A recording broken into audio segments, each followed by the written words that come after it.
Chapter 193. Prince Zhong's side concubine invited Ruan Fangfei because she wanted to know her temperament. No matter how much she heard, if there was no interaction, everything was in vain.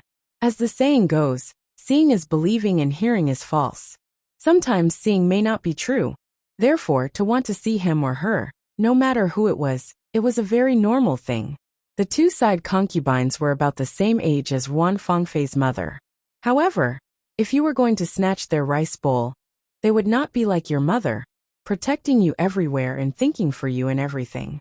On the contrary, if possible, they would definitely want to trample you to death. Wait, the two side concubines, she finally reacted in hindsight.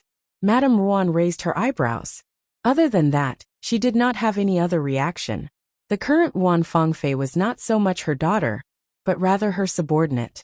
That was something that she should face by herself. As her superior, there was no need for him to worry about it, let alone help her come up with a plan. Besides, he had already taught her the things that belonged to the harem. If she was still so easily stepped on, it would not be a pity even if such a good-for-nothing died.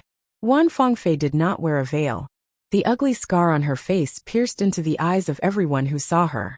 No matter who it was, they were shocked at first. When they looked at her again, they had a different expression. It was not known if it was more disgust or more pity. There was no doubt that Ruan Fangfei was unlucky. It was better to stay away. As the saying goes, if you don't go crazy, you won't survive. Ruan Fangfei was now completely unconcerned. Her spirit looked better than before the accident. However, after everyone glanced at her, they hurriedly looked away. Therefore, they did not realize that her entire body was full of charm. Before her mother received the invitation and called her out, she was still fooling around with her new beautiful maid. Madame Ruan glanced at her. Restrain yourself. If something happens to your father now, you won't have a good time. Ruan Fangfei did not seem to hear it. However, her posture became dignified, restrained and gentle. Madame Ruan handed the invitation to her. Do as you see fit. If there's nothing else, you can go back. Ruan Fangfei sneered. Mother is really heartless. Yesterday, she was still his sweetheart. Now, she had become an existence that he could command at will. Although she was smiling on the surface, she still felt a huge difference in her heart. Just like a noble lady who had fallen into debauchery, even if she had prepared herself mentally, it would still take a process to completely accept it from her body to her heart. This process was destined to be unknown, and it was bound to be painful. Madame Ruan's expression didn't change. If you want to blame someone, blame your bad luck. You can't be a noble lady. Ruan Fangfei coldly tugged at the corner of her mouth. Don't worry. I won't let go of anyone who caused me to be in this situation today. As long as they weren't dissolute by nature, how many women would choose not to be a good person and live a clean life? The next day, Ruan Fangfei tidied up and went out as a guest. She still had to maintain her manners. Imitating Sun Yijia's makeup, Ruan Fangfei also put on makeup for herself, but the style was completely different. Because the pigments were far less complete than Jingwan's, the choice was smaller. Moreover, she didn't know that some things couldn't be used on the body.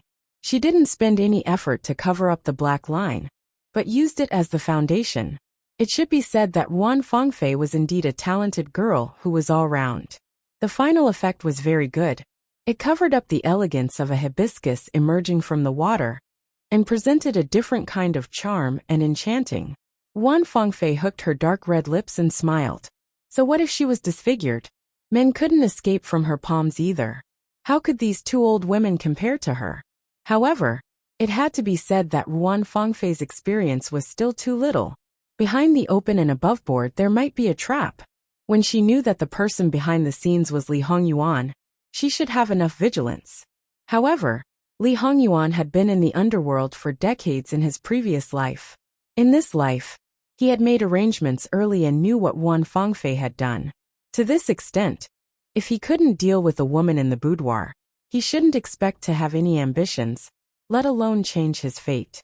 In the end, Ruan Fangfei didn't know Li Hongyuan, and didn't know how capable he was. If she knew, she wouldn't be more careful, but completely hide and wouldn't try to provoke him. That was like an ant trying to shake a tree.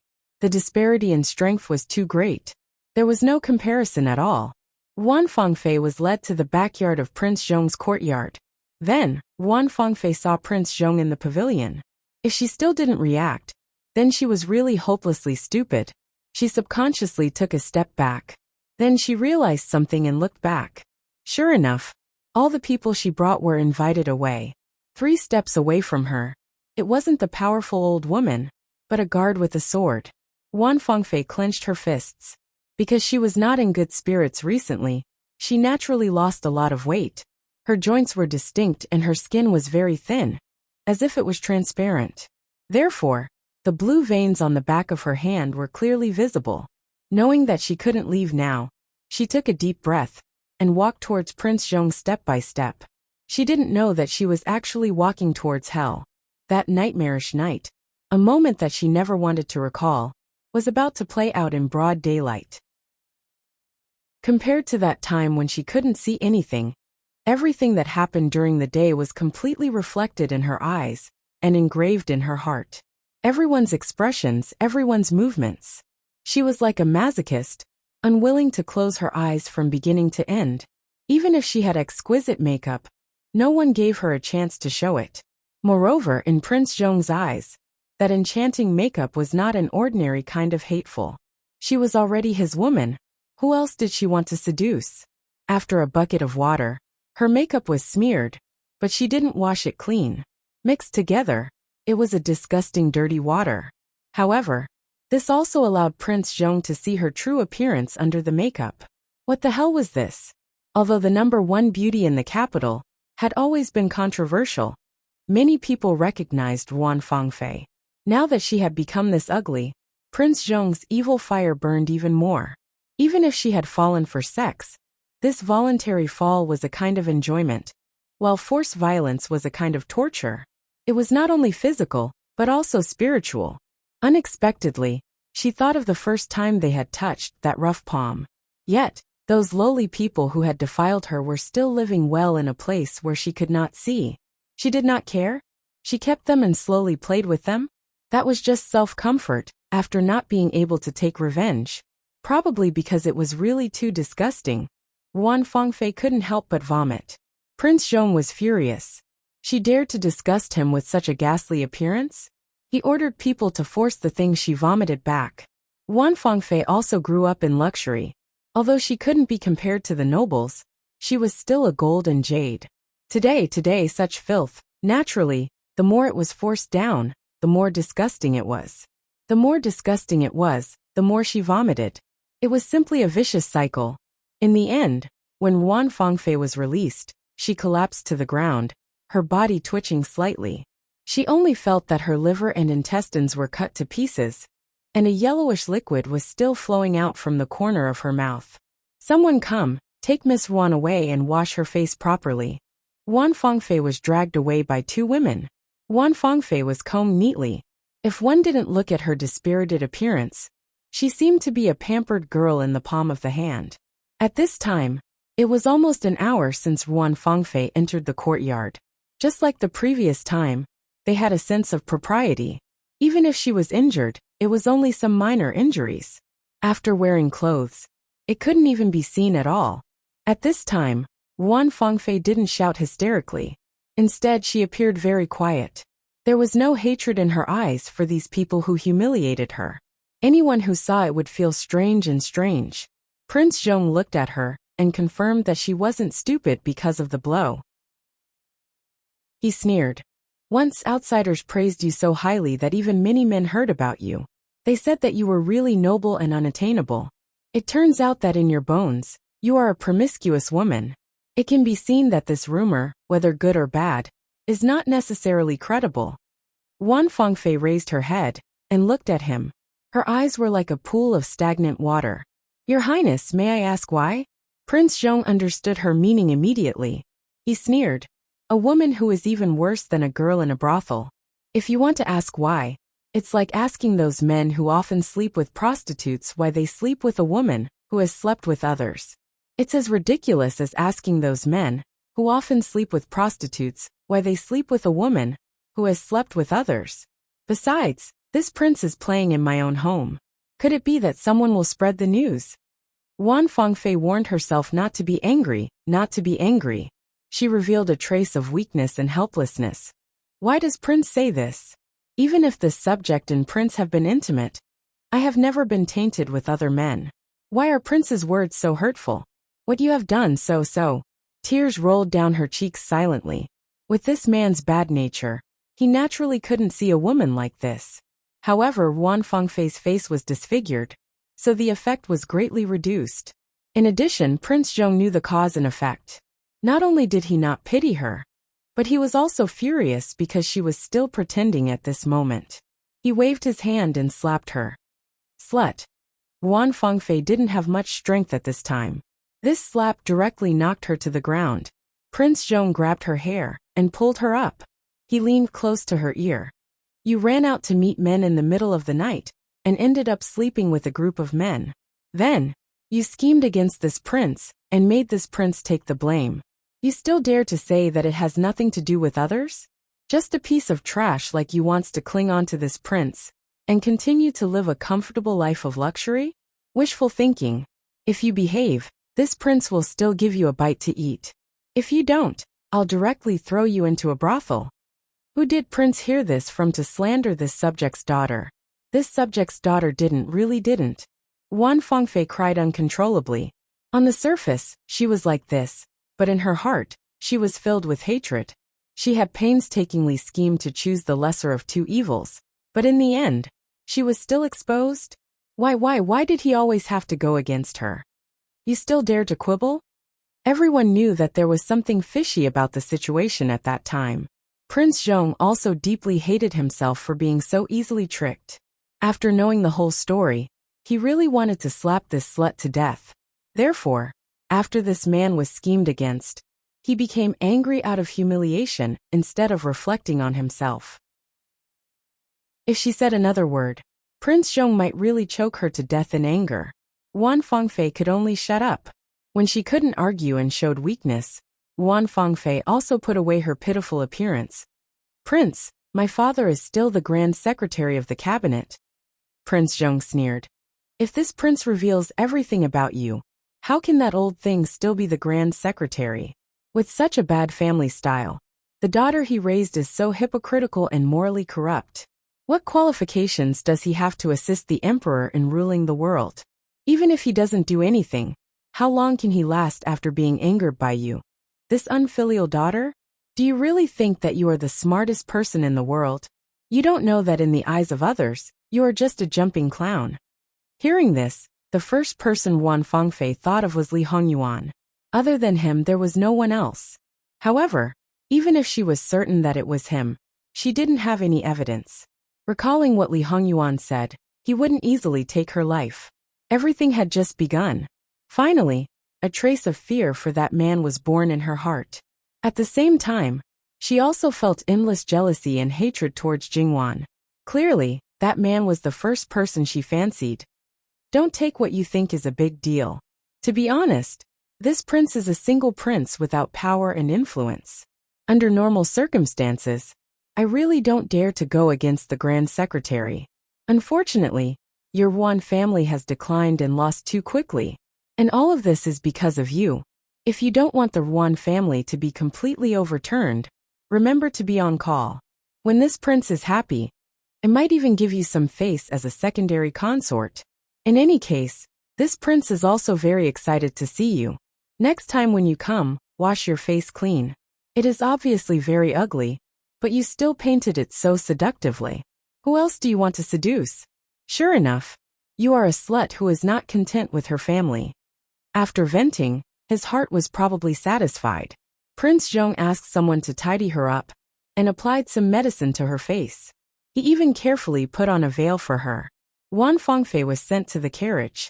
The maidservant trembled with fear and lowered her head, not daring to look at her. Although it was not obvious, as someone who served her closely, how could she not notice it at all? Wan Fengfei's face was like stagnant water. Everything was not going according to plan. The repeated setbacks made her sober up a lot. In the face of absolute power, no matter how many schemes she had, she could not use them. It did not matter if you were crazy or crazy. One person could defeat 10 people and make you unable to move, just because the other party was a prince and was born in the imperial family. Other than that, he could still suppress her to the point that she could not breathe. She used to be disdainful of the imperial princesses and did not take them seriously. But now, if she was a princess, even if she was not favored, she would not be bullied like this. The imperial family, the imperial power.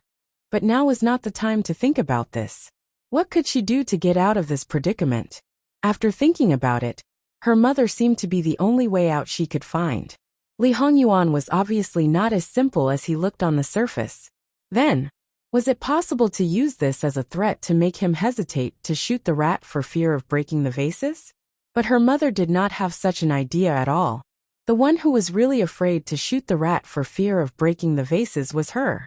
She was really useless. After operating for so many years, in the end, she was still timid. Wan Fangfei returned to the Ruan family. She did not want to see anyone in the Ruan family right now. However, things did not go as she wished.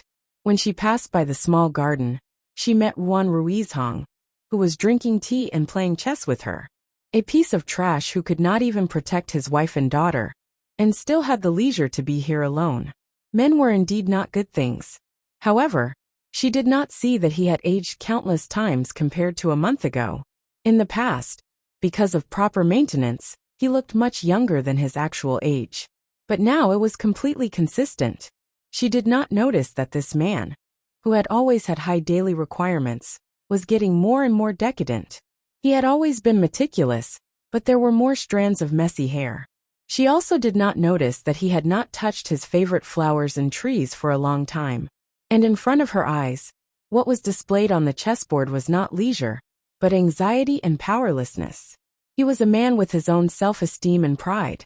A month ago, it could be said that he could call the wind and summon the rain. Now he was isolated and helpless, tasting the hypocrisy of the world that he had not tasted in the past few decades. Because he was the head of the family, the pillar of the family. Everyone had places to express their sorrow, but he did not, and he could not say it. To a certain extent, the pain in his heart, compared to others, would only be worse. He bore the burden of the entire family's decline. It was already a miracle that he had not fallen yet. Greetings to father. Wan Fangfei could not help but speak from her heart. No matter what she thought in her heart, she still needed his protection. Wan Ruizhong nodded. I heard from your mother that Prince Zhong's concubine invited you to have tea. How was your trip? Except for the stagnant water in his eyes that could not be melted, he could be considered gentle. Father, don't worry. The two concubines are quite amiable. That's good. Once you enter the prince's mansion, it will not be the same as at home. You forget it. Your mother will explain these things to you in detail. Go back and rest. Wan Ruizhong's feelings for Wan Fangfei became more and more complicated. It was no longer pure love. Except for the unconscious alienation. Perhaps it was mixed with the hatred that he himself had not noticed. Wan Fangfei was also favored. If it was someone who was not favored, they would have been silently disposed of. Even if they did not die, they would quickly fade out of everyone's sight. From this point of view, Wan Fangfei was very fortunate. However, she herself did not realize it. She took other people's kindness for granted. When there was a little unhappiness, she would naturally feel that others had wronged her. Wan Fangfei was not the only one like this, there were many. Then daughter will take her leave first. Wan Fangfei left, but after taking a few steps she stopped and hesitated. Father, please take care of your body. Everything is daughter's fault. Wan Fangfei stammered. Daughter has nothing to be unwilling about. Wan Ruizhong looked disappointed. Don't think too much. Go back and rest. Perhaps he thought that he understood Wan Fangfei's unfinished words. But in fact, Wan Fangfei didn't say or do anything. She just understood the most basic human nature. If she retreated a little in order to advance, and sacrifice herself at the right time, she would get more pity. Even if she abandoned him, he would hesitate and feel guilty. This guilt was her opportunity. No matter whether this opportunity was useful or not, there was no harm in saving it in advance. knowing that the maid who was newly assigned to Ruan Fangfei was valued by her. When they saw her return, the others did not rush forward. However, it was different from what she had expected. When no one touched Ruan Fangfei, a sense of disgust suddenly rose in her heart. A creepy feeling started from the skin that came into contact with her and spread to her entire body. Ruan Fangfei gave him a backhand slap. No matter how a man looked like a woman, no matter how beautiful he dressed up as a woman, it couldn't change the fact that he was a man, especially when she saw the evil root that didn't match his appearance at all last night. The maid did not know how she had angered her and hurriedly knelt down to beg for forgiveness. Ruan Fangfei looked down from above, her eyes engraved with malice. All men in the world should die. Bring me the whip. Ruan Fangfei did not whip people for a day or two, once or twice. Her whip was specially made. On the surface, it looked like a layer of fluff. In fact, the fluff was very hard. After being whipped, the skin would definitely split open, and the scars left behind could not be removed. If she wanted to whip people, no one around her dared to stop her. She took the whip and shook it. With a swoosh, the whip lashed out. The maid let out a muffled groan and did not dare to move. She vented everything that she had suffered before at this moment. Her strikes were vicious and ruthless. However, after a few strikes, her hands became weak. The previous encounter had exhausted her too much and her stomach was empty. However, if she were to eat now, she would definitely not be able to eat. She threw the whip to the maid next to her. You do it. If one of the whips is not deep enough, and there is no blood, I will whip you 10 times. That maid happened to have eaten the whip before, so she did not dare to not use her full strength. Ruan Fangfei sat to the side, and a maidservant served her tea. She glanced at the yellowish tea, and remembered the filth she had vomited earlier. Her stomach churned again, and she immediately smashed the cup. Damn cheap maidservant. No one knew what she had experienced. Naturally, they did not know how they had angered her. They could only hurriedly kneel down and beg for forgiveness. Ruan Fangfei tore off her veil and threw it to the side. The marks on her face were exposed, and she looked more and more like a real evil spirit. Don't worry. You all have a share. One by one. She did as she said. One by one, one by one, one by one. More than half of the people in the courtyard could not escape. Moreover, they were not allowed to make a sound. Whoever dared to make a sound would be given 10 more whips. Their clothes were torn, and the flesh under the clothes was lacerated. The air was filled with a faint smell of blood. Looking at their painful expressions, and even those who could not hold on had already fainted, she smiled very happily. At this moment, she discovered that there was no color more beautiful than red in the world, especially that blood-like red. She even reached out and dipped her hand in the blood and licked it. Oh, it's actually so delicious. Fangfei, what are you doing?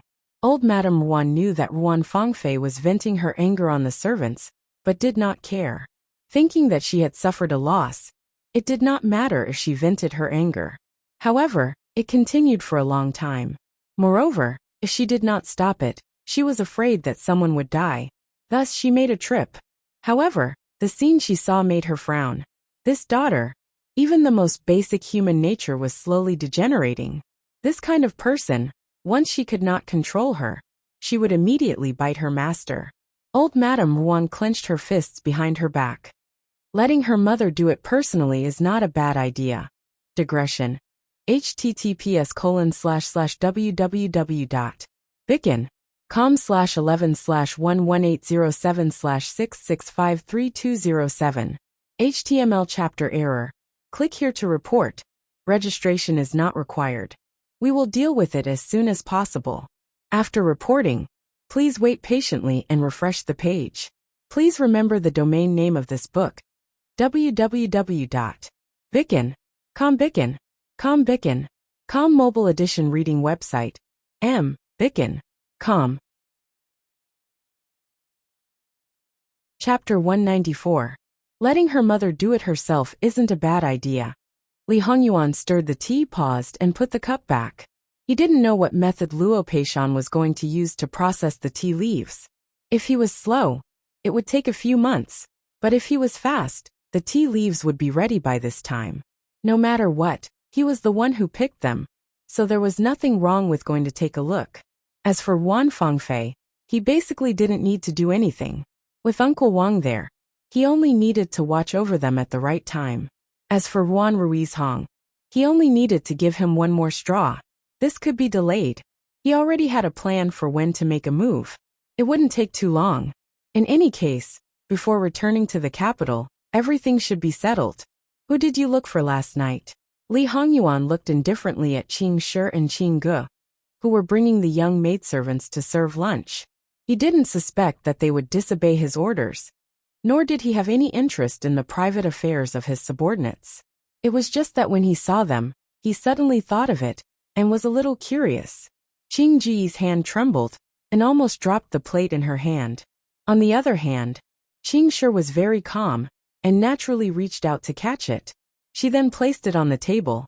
If she smashed the plate now, it would be equivalent to smashing her little life. Li Hongyuan wouldn't take their lives for such a small matter, but it was certain that he wouldn't let them continue to serve by his side. They would return to where they came from. As for the maidservants who knew some things about Li Hongyuan, even without Li Hongyuan's order, Eunuch Mu wouldn't let them leave in one piece. Not being able to speak or write was the most basic. That was equivalent to being a cripple.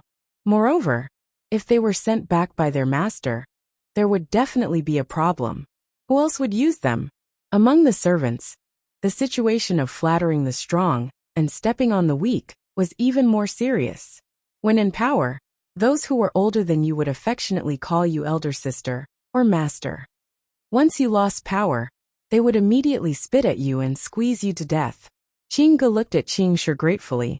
Sure enough, she hadn't trained enough and still needed to be sharpened. Serving by Li Hongyuan's side was definitely a very tough thing to do. Basically, being able to smoothly serve under him for 3 months. Then if it was outside, others would probably give him a thumbs up and say, "You're not flustered in the face of change, amazing." Who knew that this was the most basic thing in Jin Qin Wang Fu? Of course, when faced with the master's sullen face, no one could withstand it. It was clearly something that would make a girl so ashamed that she would be unable to show her face. Just because the master didn't care at all, she had to also not care when replying. Therefore, after putting down the things in her hands, she dismissed the young servant girl and respectfully replied. Replying to master, "It's the brat in charge of all the flowers and plants in the prince's mansion." Qing Shi was the first to speak. Replying to master, "It's the guards." Li Hongyuan raised his hand, and Qing Ge hurriedly shut her mouth. The guards he brought weren't few, but compared to the other brothers, there weren't many.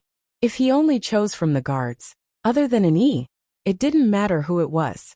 The maidservants around him also knew their limits. Those people couldn't be chosen, so they should have a plan in their hearts. However, gardener, you chose it yourself. Because of Jingwan, Li Hongyuan valued the flowers and plants in the prince's mansion very much. And the things he looked at, for the people who took care of them, their value would naturally multiply. Therefore, gardeners who didn't have any status elsewhere, in Jin Qin Wang Fu, there were many people who fought to be gardeners. Even if they didn't know how to do it, they would also secretly learn, hoping that one day they could compete for the position. In the prince's mansion, there were hundreds of servants, but those who could see Li Hongyuan were actually a minority among the minority. And the people who served by his side were naturally the targets of other people's flattery. However, these people were also not easy to see. No matter where they were, they paid attention to the rules and did their own things. The prince's mansion was so big, but the places they could go were very small. If they dared to walk around randomly, once they were caught, being sold was a light punishment. Although the gardener was slightly valued by Li Hongyuan, it was different from the Yahuan at his side. The Yahuan could know some things, but the gardener couldn't. The reason why Li Hongyuan would bring the gardener over was only because when next year's summer vacation, Wan would be with him, and not with the Luo family. No matter if it was inside the summer palace or the other courtyards outside, they all needed to be meticulously taken care of. Qing Shi naturally also knew this situation and hesitated. It was he who came to find me. Ben Wang actually didn't know that there was such an idiot like you by my side. Just a random man who came to find you, and you responded? This matter, how did he know? In Jin Qin Wang Fu, except for a few people, everyone else also thought that the 4 Yahuan at his side were all there to warm his bed. This matter, if he said it was big, then it was small. But no matter what, the matter related to him was leaked out. Someone must have neglected their duty. At that time, there were only these few people present, so they all knelt down and begged for forgiveness.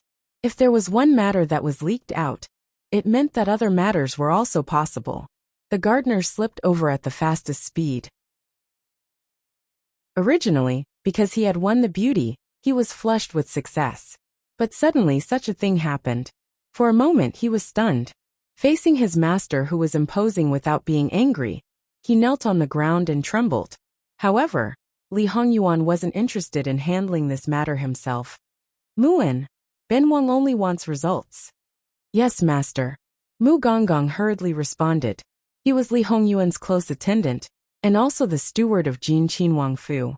When there was no accident, naturally everything was fine. But once something happened, it would be difficult for him to absolve himself from the blame.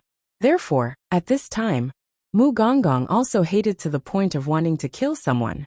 Except for an Yi, everyone else retreated. Master, do you want to eat? An excellent shadow guard serving his master's meal was also not a problem. Li Hongyuan looked at the large table full of exquisite dishes, and didn't have much appetite. Now it seemed that he didn't want to eat alone. But now, he was in the temporary residence. He didn't even need to eat lunch, and left in a hurry. His good Mufei would probably nag again.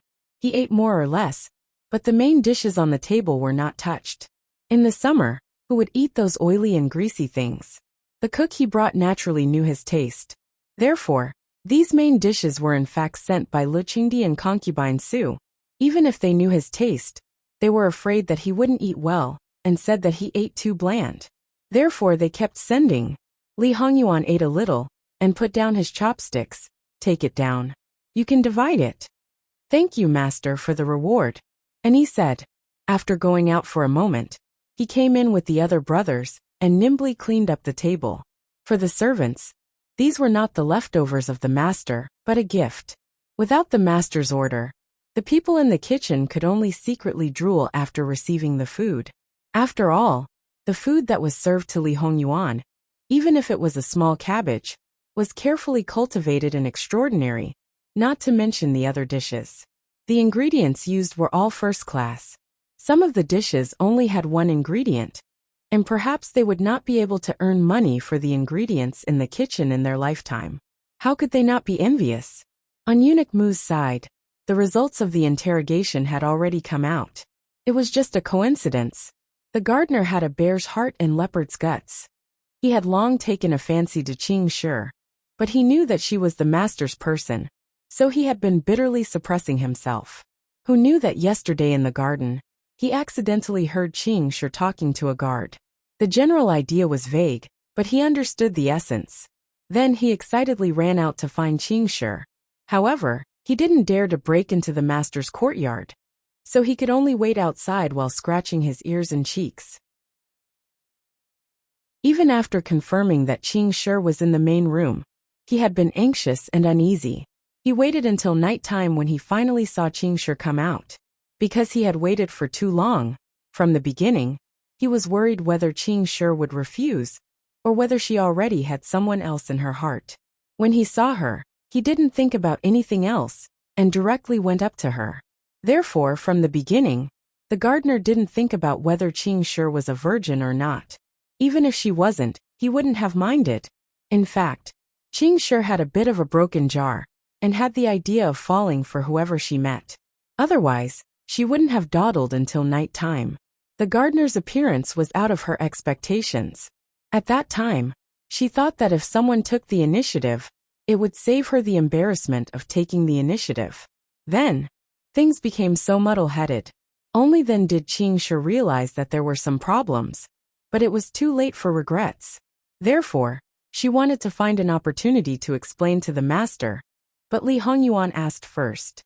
Eunuch Mu had used some extreme methods, and combined with the confessions of several people, he couldn't find any loopholes.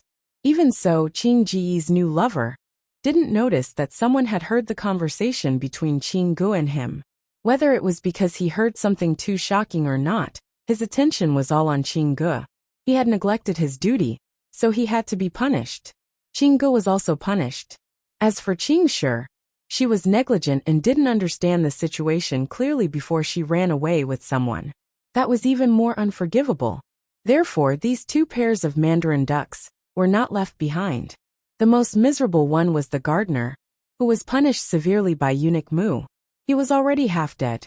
He directly lay in front of Li Hongyuan and couldn't get up. Even so, he still banged his head on the ground and begged Li Hongyuan not to punish Qing Shi.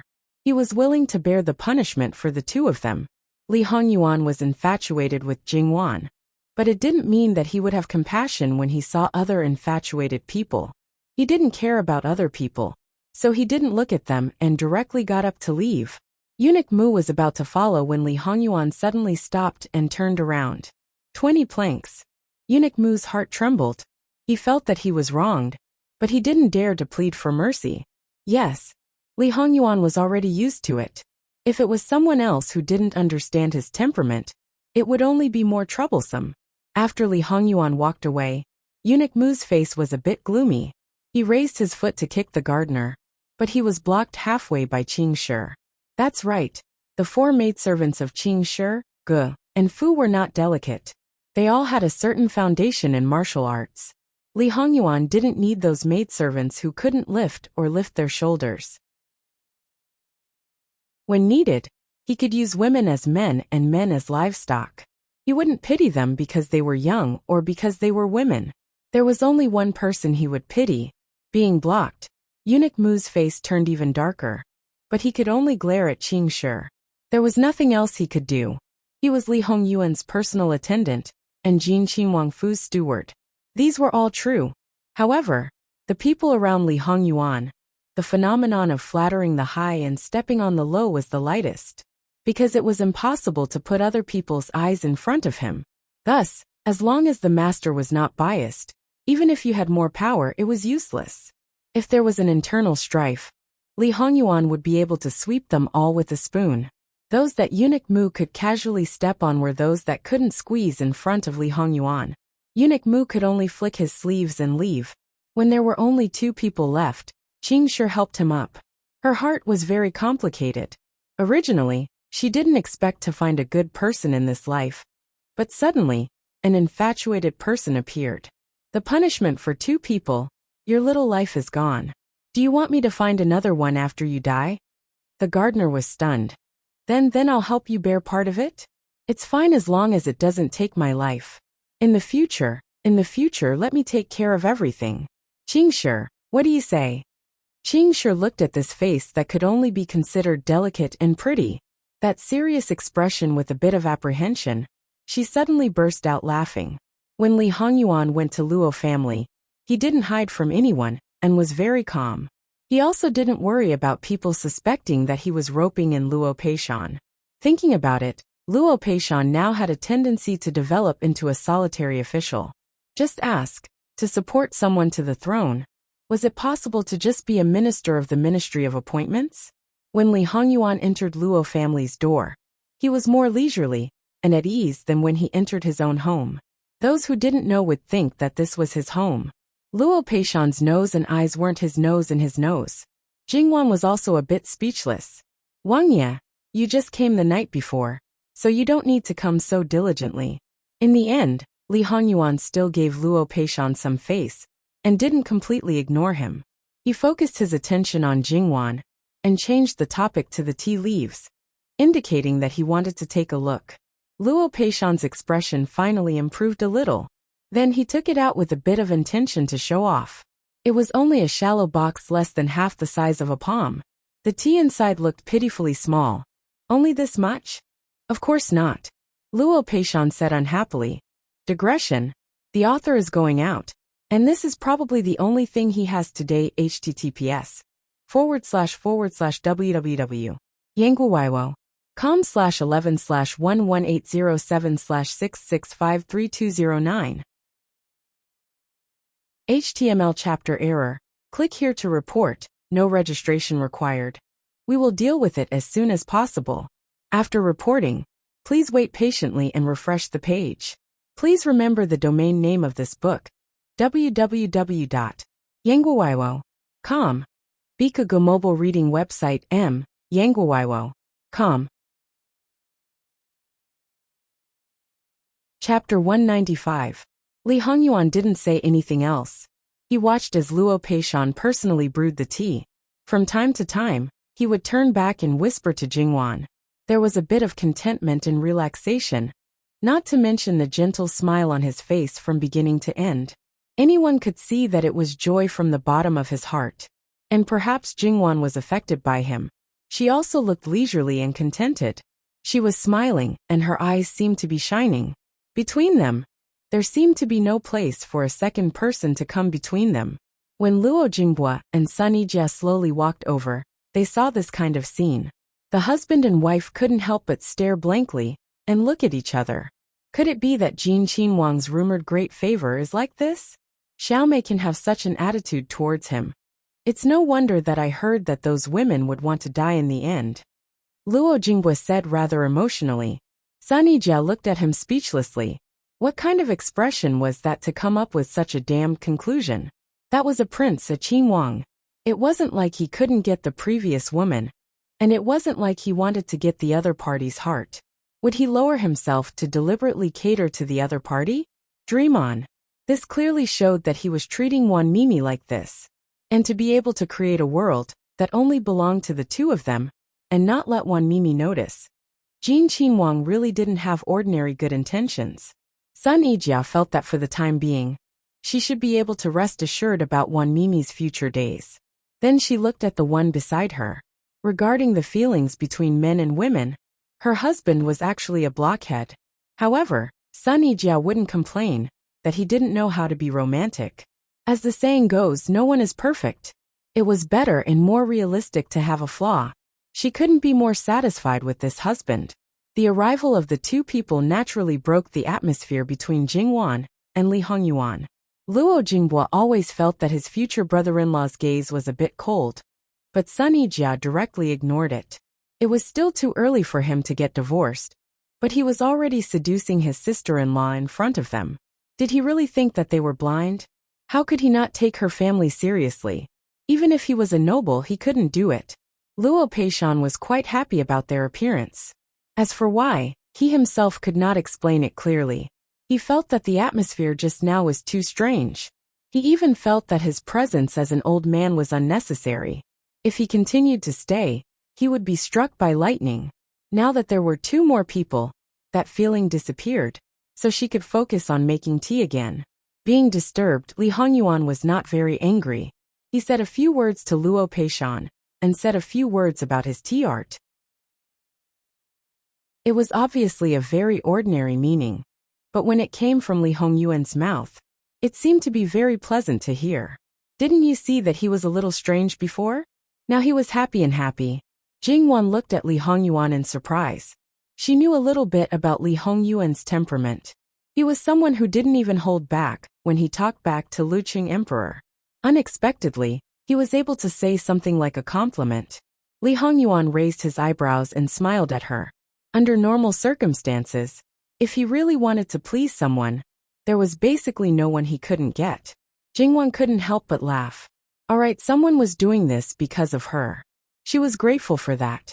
If a married woman's mother's family and her husband's family were not on good terms, she would definitely be very uncomfortable if she was caught in the middle. For example, her sister-in-law Sun Yijia. In fact, she was not bad. After all, her family did not embarrass her. If they were angry with her because of her mother's relationship with her, or even hated her, then her life would be very difficult. So, Jingwan said thank you to him with her lips. Li Hongyuan smiled, but with a little bad intention. It was impossible to send him away with a thank you. Jingwan secretly rolled her eyes in her heart. It was too tasteless to ask her for a reward like this. It didn't matter whether he was tasteless or not. It was more important to get benefits. After drinking a new kind of wild tea, the taste was mellow. After tasting it carefully, it was a little bitter. But then it became sweet. It lasted for a long time. It was really good. However, because Sun Yijia was pregnant, it was a pity that she couldn't taste it. When she could drink it, the tea leaves were so little that the residue couldn't be seen. Grandfather, why don't you give the child a name? Jingwan said. This tea was picked by Prince. It's more appropriate for Prince to name it. Yuanwan. Li Hongyuan blurted out. The others were still thinking about what it meant. It sounded strange. Jingwan couldn't help blushing. She glared at Li Hongyuan. Prince, what nonsense are you talking about? Well, there was no need to ask. They already knew what it meant, but they pretended not to understand. Li Hongyuan laughed unscrupulously. Otherwise, Yuanwan is fine too. Your Highness. Putting her name before his meant that he was prepared to let the rumors and slanders drown her. No, it probably wouldn't be just rumors. Those who were similar to the moralists would also come out to attack her and criticize her until she was black and blue. Even the emperor would reprimand her. All right, pretend I didn't say anything. So he let it go. However, he didn't mention naming the tea leaves again. Before he finished his cup of tea, Madame Luo brought some people to bring over a lot of tea and snacks. Li Hongyuan didn't eat much before he came out. Now that he was hungry and had an appetite, he ate a lot. Prince, did you not eat lunch? Under normal circumstances, no one would eat snacks as food. After all, these things were very common at their level, not to mention the things used by Li Hongyuan, who was better off than his father. I don't have an appetite, so I didn't eat much. Li Hongyuan glanced at Jingwan. He had personally experienced the so-called feast for the eyes. Probably because his gaze was too obvious, Jingwan unconsciously blushed and looked away. If so, this subject's wife will ask the kitchen to prepare some food for Prince? Madame Luo suggested calmly. Just make a bowl of vegetarian noodles. Li Hongyuan didn't refuse. Please wait a moment, Prince. Madame Luo turned around and ordered. The servant left in a hurry. We have a cook who is very good at cooking noodles. He brought it over from Qian Prefecture.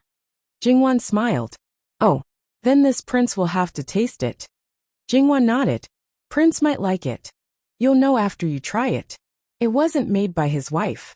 Of course, Li Hongyuan wouldn't say, it must be delicious without tasting it. Girl, you need to practice your culinary skills properly. Old Madame Luo said meaningfully from the side. Jingwan looked at her grandmother speechlessly. How could she expose her shortcomings like this?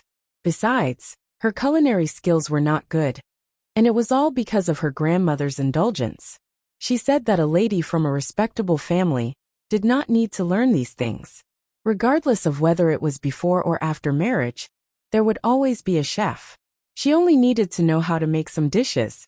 When the time came for her to cook at her husband's house, she could just watch from the side and say a few words. That would be considered as cooking personally. But now, she said that she needed to practice properly. Jingwan probably only felt a little embarrassed that her shortcomings were exposed. But Li Hongyuan understood that these words were actually meant for him. There are 10 to 20 chefs in the prince's estate who are good at everything. If not, you can go to the palace and ask Imperial Father for a chef. There's no need for Princess to cook personally. Jingwan is so delicate and delicate. The kitchen is messy. What if she gets hurt? So, Madame Luo doesn't need to ask too much of Jingwan when it comes to cooking. It's the same for female workers. It'll hurt your eyes and hands. Then Prince, please bear with it in the future. Madame Luo said with a satisfied expression. Even the dullest person would know what Madame Luo meant by exposing her shortcomings. Besides, Jingwan was never a dullard.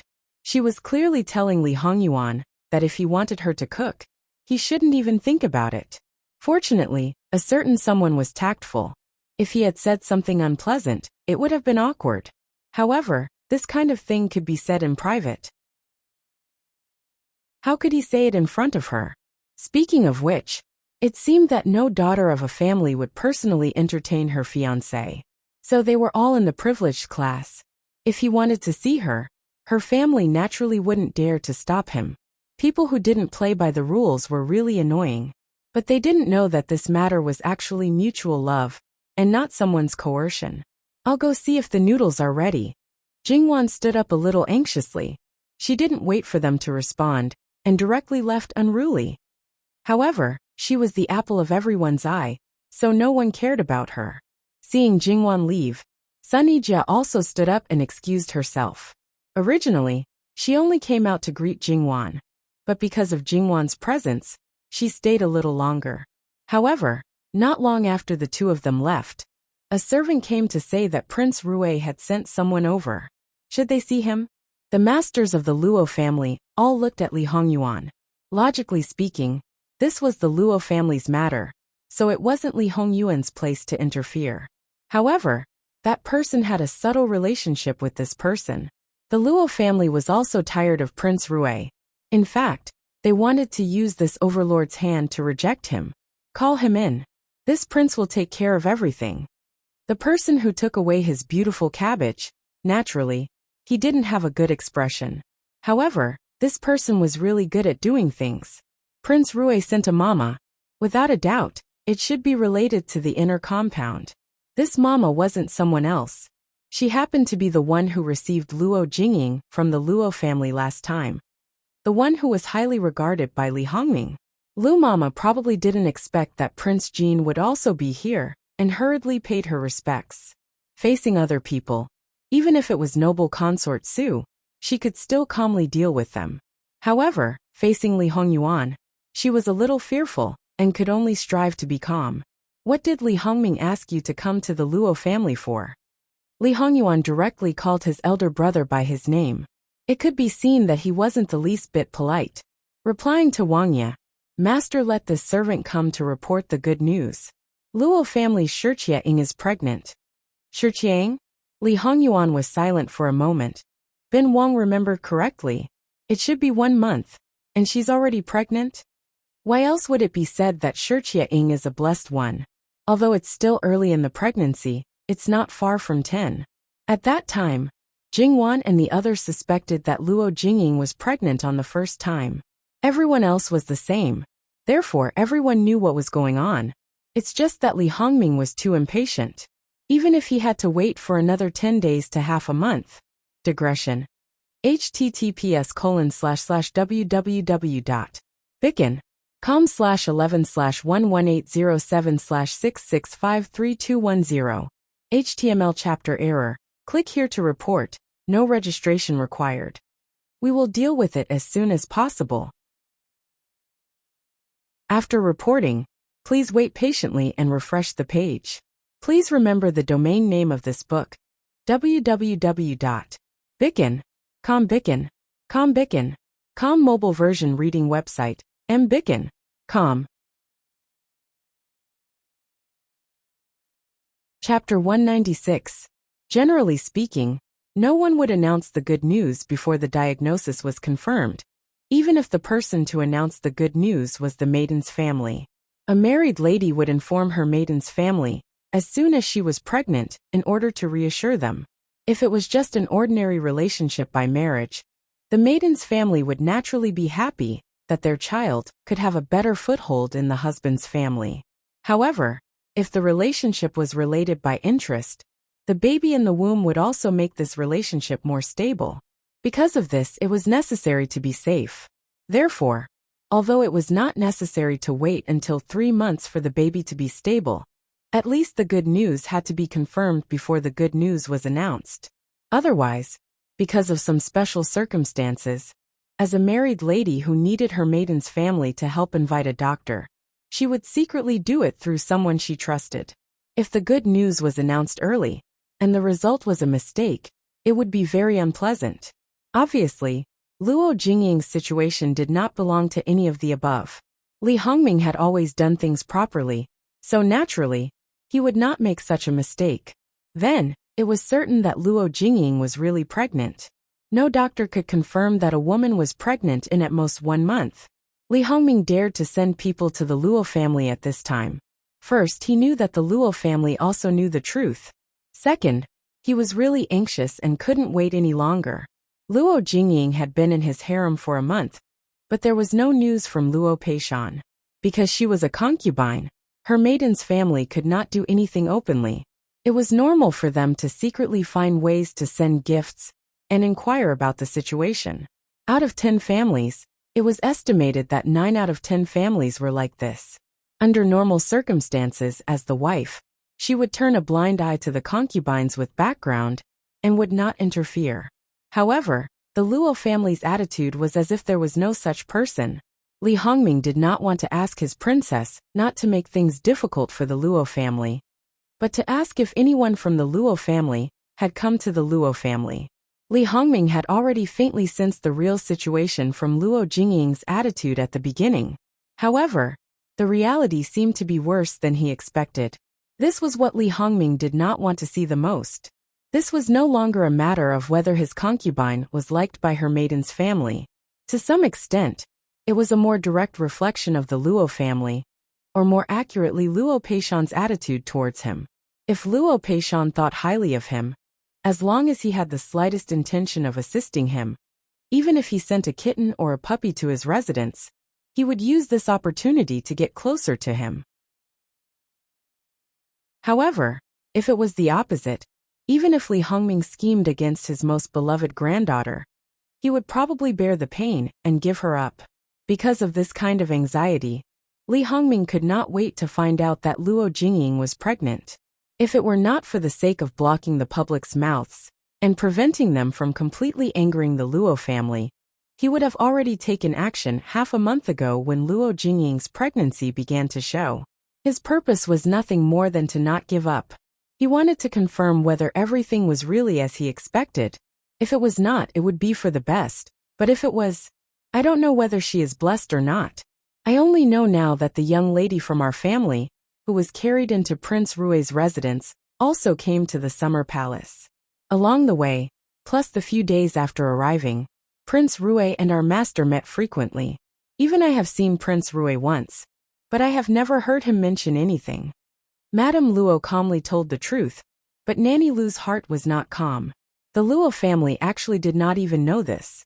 Didn't concubining say that she sent someone to inform them? Did she send someone who pretended to comply? Or did she not send anyone? Prince Rui did mention this to me, but I forgot, so I did not mention it. Luo Peishan explained. Madame Luo responded indifferently. And then, there was no then. Nanny Lu saw that the Luo family was directly sending her off. They did not prepare to send someone to take a look, nor did they even ask a question, let alone take a look in person. Moreover, from their expressions, she could tell that they were not pretending. They really did not show the slightest bit of concern. Nanny Lu's first impression of Luo Jingying was not bad. However, not long after entering the mansion, Luo Jingying's nature was exposed. Moreover, she was still useful, so Li Hongming could not help but indulge her. Because of this, Luo Jingying was more arrogant than anyone else. Although she still reluctantly kept the rules in front of the princess, Nanny Lu could not tell how angry she was that the princess was above her. Sometimes, her eyes looked as if she wanted to strangle the princess and then take the throne. Nanny Lu naturally looked down on her. However, even if she did not know the details, she knew that Luo Jingying was from the minister's mansion and was of great use to the prince. Moreover, the princess did not say anything, so she naturally could not say anything. However, as time went by, she naturally found that something was wrong. Concubine Ying's status in her family was a little. Moreover, the prince's patience with concubine Ying was wearing thin day by day. At this time, they found out that concubine Ying was pregnant. At first, Nanny Lu was very happy because Li Hongming did not have any children. However, after calculating with her fingers, she knew that concubine Ying was pregnant before she entered the mansion. Although she believed that concubine Ying would not do anything to betray the prince, her pure happiness was still covered with a layer of shadow. However, for the sake of the prince, she was very willing to make a trip to the Luo family. However, the result she got was like a bucket of cold water to her head. How was this not good? It was just one more title than the person who was expelled from the family. Nanny Lu was a little stiff. She braced herself and said, Lord Luo, Madame Luo, concubine Ying is young and this is her first child. It is inevitable that she will be a little scared. If you can let her relatives see her and talk to her, she may feel better. Moreover, concubine Ying really misses you. You see, I'm afraid that this matter has not happened in other families. Only our prince is lenient. Prince Rui is lenient, but we have to abide by the rules. A concubine's family is not even a proper relative. Madame Luo calmly interrupted her. Nanny Lu wanted to slap her own mouth. In her eyes, her prince was the best and the most honorable. As an official, she had to respect him. Whatever he said, she had to follow his will.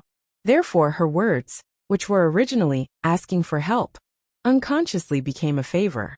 Madame Luo smoothly rebutted her back. It was really hard to swallow. Madame Luo, you are being modest. You are talking about other families. How can your family be mentioned in the same breath as theirs?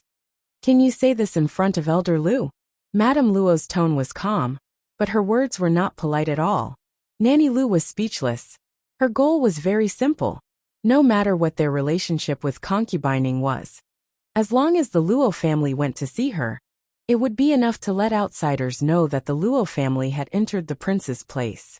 Obviously, the Luo family really did not give any face and did not care about concubining at all.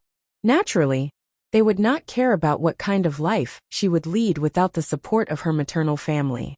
Jingwan came back with some people with noodles. She did not expect that there would be an outsider after her sister-in-law had left. Originally, she wanted to give the noodles to Li Hongyuan in person. However, there were some people who did not want to do it. In the end, she did not do such an unruly thing. Li Hongming naturally saw Jingwan's intention. He did not want her to cook, but he was very willing to pass on such a relatively intimate thing. Naturally, he would not be kind to the person who disturbed the situation. Therefore, he looked at Nanny Lu a little coldly. When he wanted to target someone, his momentum was really terrifying. Nanny Lu's legs trembled, and she almost knelt on the ground. Jingwan looked at her from the side. She was not curious, but obviously, it was not suitable to continue, so she squatted and prepared to leave. However, before she could open her mouth, "This must be your Fu's third miss. A truly beautiful person." She smiled at the right moment and looked at Li Hongyuan. Speaking of which, Prince is really blessed.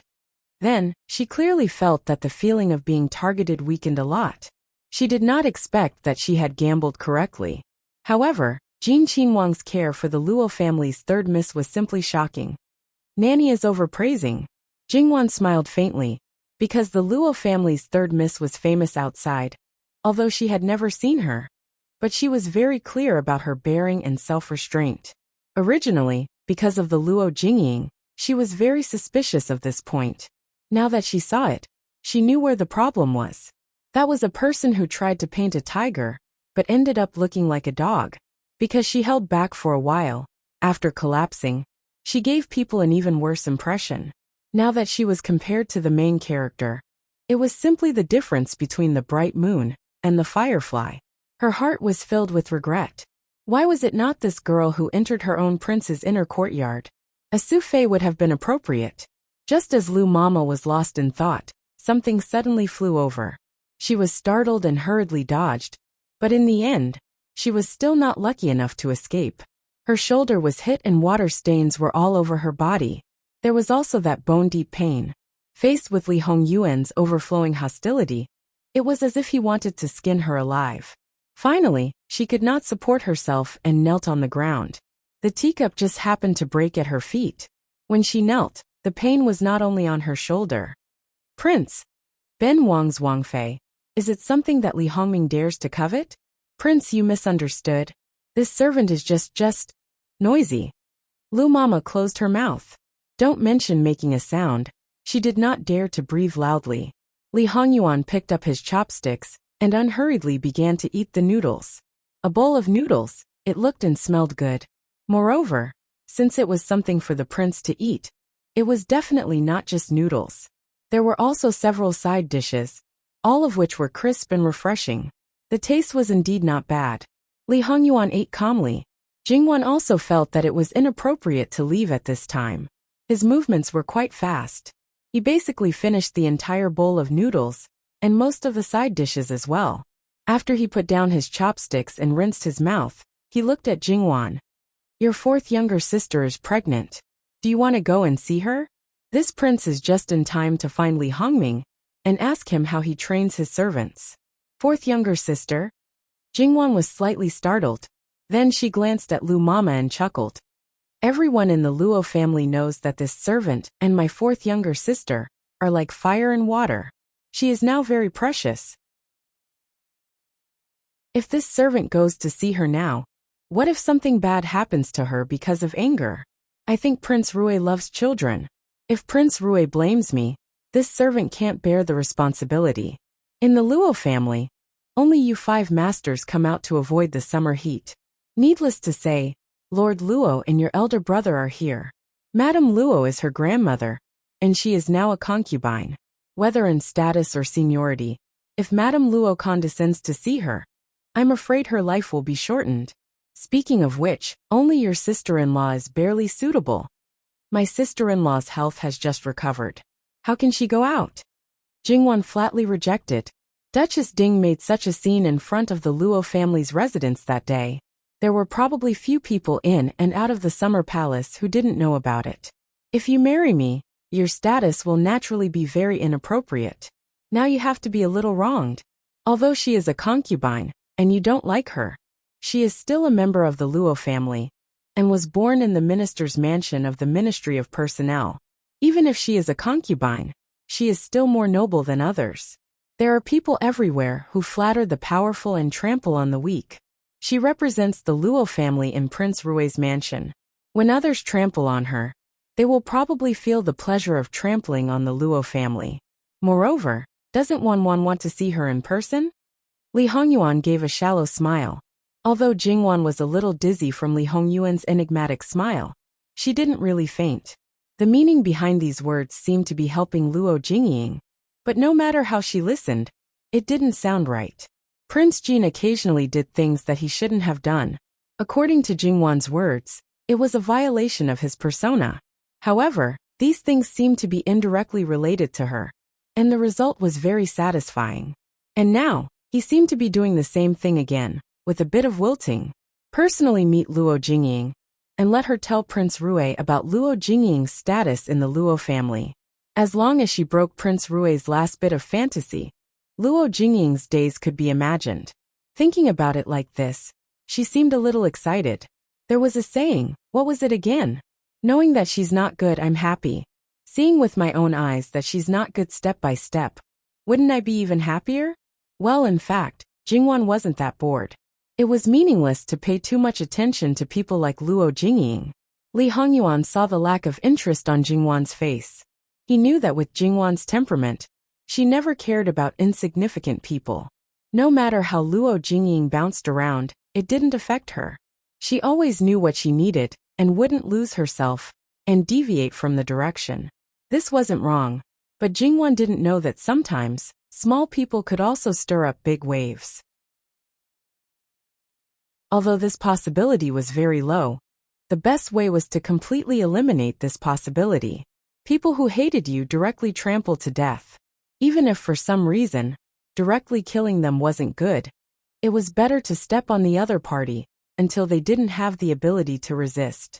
However, since Wanwan wasn't interested, it doesn't matter if you don't go. It's indeed not worth caring about. Go, why not go? As long as you're happy. Li Hongyuan seemed to say a little helplessly. This feeling of pampering and indulgence came again. Jingwan uncomfortably shifted her gaze away. It was fine if it was in private, but in front of so many people, couldn't he restrain himself a little? When they were in the valley, Luo Peishan had seen what kind of virtue Li Hongyuan was, and now he didn't take it seriously.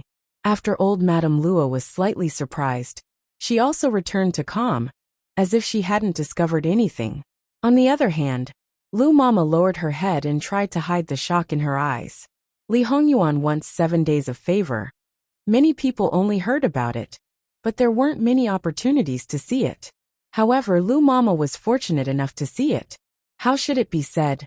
Jin Qinhuang's attitude towards those women was only a little better than usual. In her view, there really wasn't any sincerity mixed in, it was purely for fun. Those women were fascinated by him to death after a few days. It was really inconceivable. Now, she truly felt that he treated the Luo family's third young lady differently. If Jin Qinhuang was really sincere, then it was natural that her actions just now would make him unhappy. Since she had made a decision, Jingwan went back to change clothes. Although she could already predict Luo Jingying's future, she was now pregnant, especially when Prince Rui didn't have a son. Jingwan knew her too well. She would definitely be complacent, and couldn't help showing off in front of her. In fact, it felt good to tease her when she was bored. Therefore, Jingwan dressed herself up vigorously, using the most gorgeous and comfortable clothes and top head ornaments that matched the value and craftsmanship. Jingwan's last outfit was more luxurious than the clothes that great elder princess prepared for her as an adopted daughter. But because Jingwan could suppress it, it made her more radiant and beautiful. When Li Hongyuan saw Jingwan, he was stunned. He was really obsessed with Jingwan. Jingwan's facial features might not be the most beautiful, but now even the most beautiful woman in the world standing beside her couldn't take away her brilliance. Moreover, her skin was good, and the shape of her eyes was good. They were bright and spirited, which made her look extraordinarily beautiful. Her advantages were magnified again. Very beautiful, Li Hongyuan praised. Sure enough, Wanwan should look like this now. Madame Luo also nodded with satisfaction. Whether Jingwan was dressed plainly or gorgeously, in her opinion, it was not a problem. Her granddaughter was the best in any case. Jingwan couldn't stand Li Hongyuan's invasive gaze. She looked at Madame Luo with a slight blush and said, "Grandma, can fourth sister's clothes be better than mine in Prince Rui's mansion?" She winked slyly. Madame Luo suddenly didn't know whether to laugh or cry. It's said that women dress up for the man who loves them. She glanced at Li Hongyuan meaningfully and said, "But do you specially want to compare yourself with others?" "It's not that I want to compete with others. It's that someone wants to compete with me. I don't want to argue with her, but she definitely won't let it go. If her food and clothes are better than mine, she'll definitely brag about it endlessly. That smug look on her face is still not as interesting as her envious and hateful look.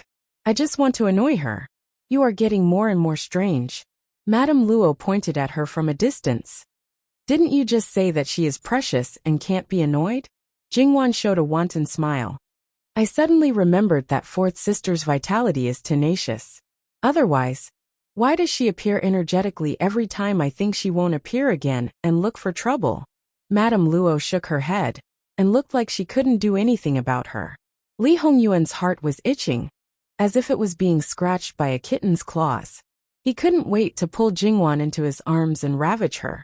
At the same time, he was burning with jealousy. Wanwan didn't dress up for him, so he wanted to chop up the person she cared about so much and feed him to the dogs.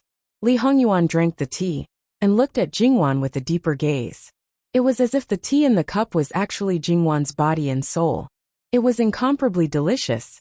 Therefore, when Jingwan accidentally met Li Hongyuan's gaze, she was a little surprised. Jingwan's eyes wandered, and she didn't dare to look at him. She always felt that he wanted to tear her apart and eat her. She wondered if he could really endure until they got married. She inexplicably thought of someone's size and her heart trembled. She was only 14 years old. She would die. She was only a child in junior high school. Why did these ancient people have such a strong taste? How could they eat it?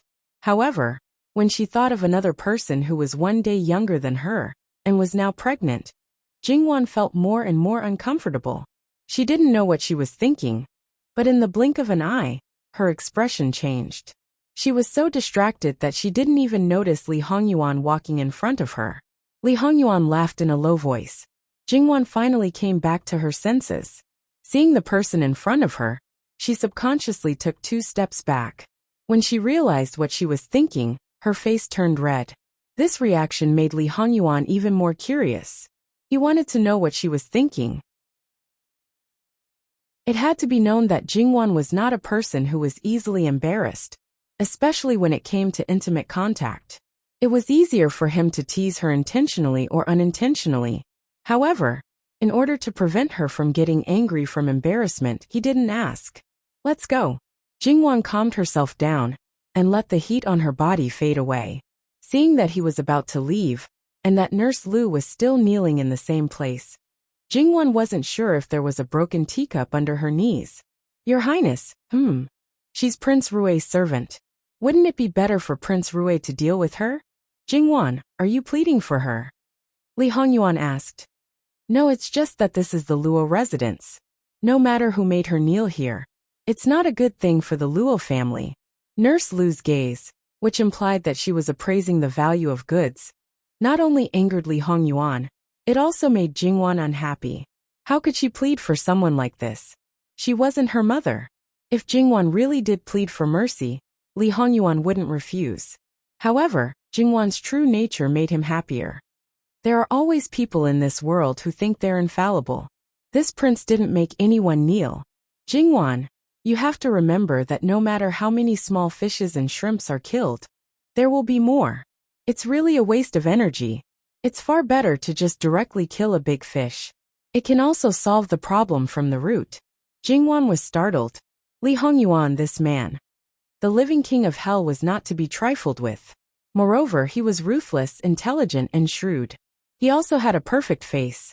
He was simply a super killing machine. His killing power and scale were simply hard to predict.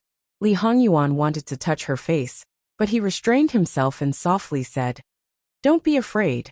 Jingwan had seen the terrifying scene of him killing people. After that, he also said similar words. At this moment, Jingwan truly believed that even if he became the enemy of the world, he wouldn't hurt her. What should she do? This kind of man, even if he had a bad record, seemed to be very easy to move. Once or twice, her heart would beat faster. After a few times, perhaps she would really be moved. At this moment, Jingwan finally realized that her heart couldn't really be protected even if she wanted to. She was a little scared, but also a little expectant. If she didn't try, although she would prevent harm, her life would be as dull as water. When she thought about it in the future, her memory would be blank. After all, the things that really left a memory were often the things that were deeply engraved. For example, she wouldn't remember what she ate a few days ago, but she probably wouldn't forget the first intimate contact with the man in front of her. Then let it be like this.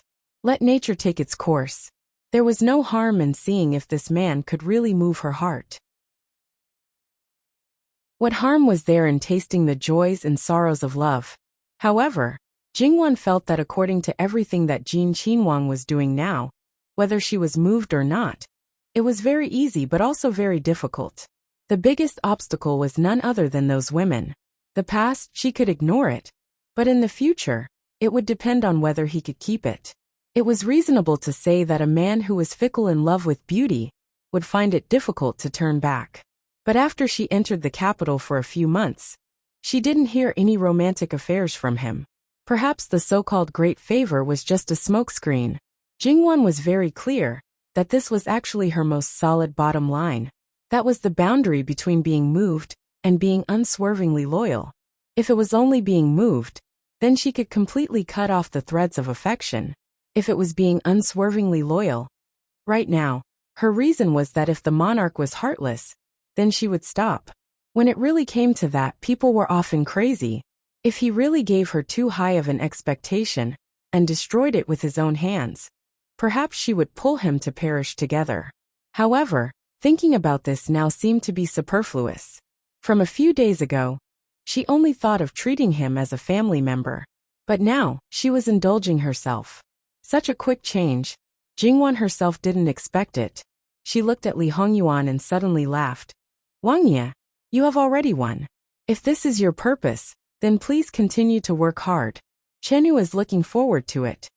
Jin Qinhuang's every word and action. To say that there was no purpose, Jingwan didn't believe it. Now she would just treat it as him pursuing her. Li Hongyuan slightly raised his eyebrows. He seemed to understand something, but also seemed to not understand. But seeing Jingwan's bright smile, he really wanted to kiss her. But there were too many people who were an eyesore. Wang Ye, it's time to go. Li Hongyuan and the masters of the Luo family left. Lu Mama also slowly stood up, but that feeling of fear and trepidation didn't disperse for a long time. They were small fish and shrimp. Their masters were naturally the big fish. Slaughtering the big fish was refreshing? What did this mean? Jin Qinhuang was actually the same. The same. Lu Mama staggered and almost lost her footing. There was a prickling pain in her knees, as if her legs were about to be crippled. She smiled bitterly. How long had it been since she was offended like this? He didn't let her kneel. That's right, she couldn't bear it and knelt down. But the other party had such a noble status. If he didn't tell her to get up, would she dare to get up herself? Lu Mama endured the pain and followed as fast as possible. She didn't forget that Jin Qinhuang initially wanted to question her own Wangya because of her. She also blamed herself. When she was in Rui Wangfu, she was used to being dignified. It was inevitable that some things that shouldn't be present on a servant's body would appear. Moreover, the places she dealt with all year round were all in the back residence. Even if it was other people who knew her identity, they would still be respectful. For a moment, perhaps she was a little carried away and forgot that there were actually many people who could easily crush her to death. Moreover, it wasn't as difficult as crushing an ant. When facing Jin Qinhuang, she should be even more clear about this point. But if she didn't pay attention, she would make a mistake. To say it was big, it wasn't a big matter. It was just that her eyes were a little presumptuous. But to say it was small, she could lose her life. And Jin Qinhuang's following words. How should she say it to her own Wangya? Outside the gate, the Luo family respectfully sent off Li Hongyuan. At the same time, Luo Peishan handed a box to Jin Qinhuang. Li Hongyuan didn't say anything or ask anything and directly received it. Jingwan then boarded the carriage. From beginning to end, no one looked at Lu Mama. The other two servant girls who had been waiting outside the carriage looked at each other in dismay. What happened? Moreover, Jin Qinhuang came out of the Luo family. In front of the two servant girls, Lu Mama naturally wouldn't bow and bend her knees. With an expressionless face, she said, "Still not leaving." What was in that box? Facing the magnificent heaven stairway, Jingwan naturally prepared to choose the winding road on the side. Li Hongyuan didn't think so. The two horses were the true portrayal of his intentions. Jingwan looked at the horse that she had used on the road. At first, she found it strange that Jin Qinhuang had prepared something for her. When she returned it, he didn't say a word and took it back. She thought that the horse was only lent to her. It turned out that it was waiting for her here. Jingwan didn't refuse, although Jin Qinhuang was very indulgent towards her. But there were some things that he was very insistent on. In any case, he would probably shoulder everything. So there was really no need to insist on these small things. They could ride horses. If the carriage wanted to go up, they could only take the mountain road on the side, taking that winding road. If they wanted to reach ahead of the people taking the straight road, they naturally had to be fast. Compared to Li Hongyuan, Jingwan's riding skills could only be considered as a beginner. Therefore, Li Hongyuan was relaxed and comfortable, while Jingwan appeared to be somewhat cautious. However, the horse was docile enough and smart enough. After climbing a section of the stone stairs, Jingwan relaxed a lot. Even so, there was still a bit of jealousy in her eyes when she looked at Li Hongyuan. Li Hongyuan suppressed his speed and followed at the side, chuckling. In the future, Ben Wang will take you wherever you want to go. I want Wang Yi to teach this subject's daughter how to ride a horse. Good. Even if it was riding a horse, he would naturally hold it in his arms. Teaching by hand was the fastest. The speed was slow enough. When Jingwan and Li Hongyuan arrived at Prince Rui's courtyard, Prince Rui had already received the news and personally led people to wait there. Seeing the two people riding side by side, Li Hongming's expression was somewhat gloomy and unclear. However, Li Hongyuan had already put away his previous gentle attitude. From the looks of it, it seemed that he was only slightly better than when he was facing other people. When Jingwan saw Prince Rui, she immediately understood why Li Hongyuan's attitude was so different before and after. She thought to herself, this is a proper king of acting. He's so good at controlling his emotions. After getting off the horse, Li Hongyuan only lightly greeted third imperial brother and third sister-in-law. Jingwan respectfully greeted them on the side. Li Hongming smiled at Li Hongyuan rather intimately, but only raised his hand slightly to Jingwan, alienating and indifferent. After Nurse Lu said a few simple words to him, he should know how to face Jingwan. Whether it's in the capital or outside, sixth imperial brother basically doesn't look for me to drink. I'll have your sister-in-law prepare 2 dishes to go with wine. Today let's have a good drink. Li Hongming originally wanted to pat him on the shoulder, but seemed to think of something, and withdrew his hand. Third Imperial brother, I think you should know why I'm here. I know. I'm not strict enough. Sixth Imperial brother, don't worry. I'll definitely give you a satisfactory explanation. That's the best. Li Hongming nodded with a smile. He tilted his head. Princess, take third Miss Luo to see Madame Luo. As sisters, they should have a lot to talk about. Yes, Your Highness. Madame Lu, Lord Rui's wife, replied. After seeing them off, Madame Lu smiled gently at Jingwan. Concubining often talks about her family. She must be very happy to see her cousin today. Really? Jingwan didn't say much. She didn't believe that Madame Lu didn't know her attitude towards Luo Jingying. Either she was so good at acting that she pretended not to know and didn't show any flaws, or she was fed up with Luo Jingying and was waiting for Jingwan to help her vent her anger. Along the way, Madame Lu seemed to be very intimate with Jingwan, as if she was treating her own sister. Of course, many of the so-called sisters in the backyard of Prince Rui's mansion were biological sisters. In the backyard of Prince Rui's mansion, except for Madame Lu, Luo Jingying's family background should be the noblest. What's more, Prince Rui doted on her a lot, so from the beginning, she was treated only a little worse than a concubine. She had her own yard and a group of servants. When Luo Jingying knew that Jingwan was coming to see her, she was unhappy at first, but then she became strangely excited. Without another word, she hurriedly went back to her room to change her clothes and freshen up. She used to envy Jingwan for having so many good things, but it turned out that she was too shallow. Compared to what she had now, Jingwan's things were nothing. When Jingwan arrived with Madame Lu, she saw that Luo Jingying's smiling face became a little stiff after looking at her. Then her face cracked little by little. Everything was within Jingwan's expectation. Thinking about it, wasn't it fun when you were bored? When they came closer, Luo Jingying just stared at Jingwan, as if she wanted to eat Jingwan alive. Madame Lu frowned. It seemed that Nanny Lu was right. They were sisters living under the same roof. Why was there such a big gap between them? However, now she was a member of Prince Rui's mansion. If she was rude, it would be a disgrace to Prince Rui's mansion. Concubining. There was a hint of warning in the voice. Luo Jingying suddenly came to herself. She quickly stopped looking at Madame Lu and bent down to salute. Sure enough, Prince Rui's mansion is good at teaching people. Look at the fourth sister's manners now.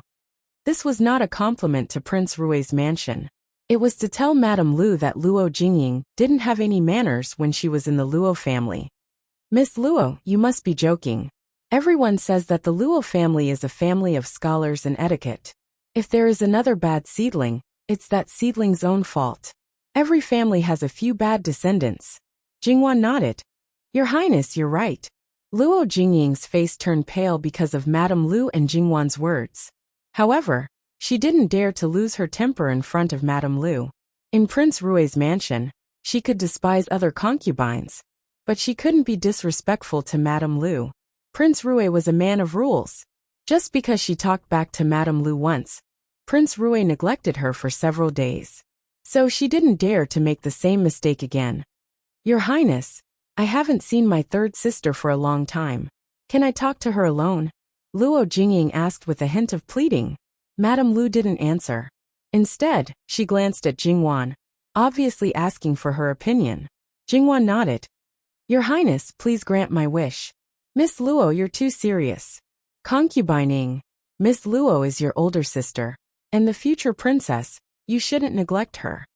If she let this one suffer here, it's possible that the King of Hell would blame this on Wang Ye's head.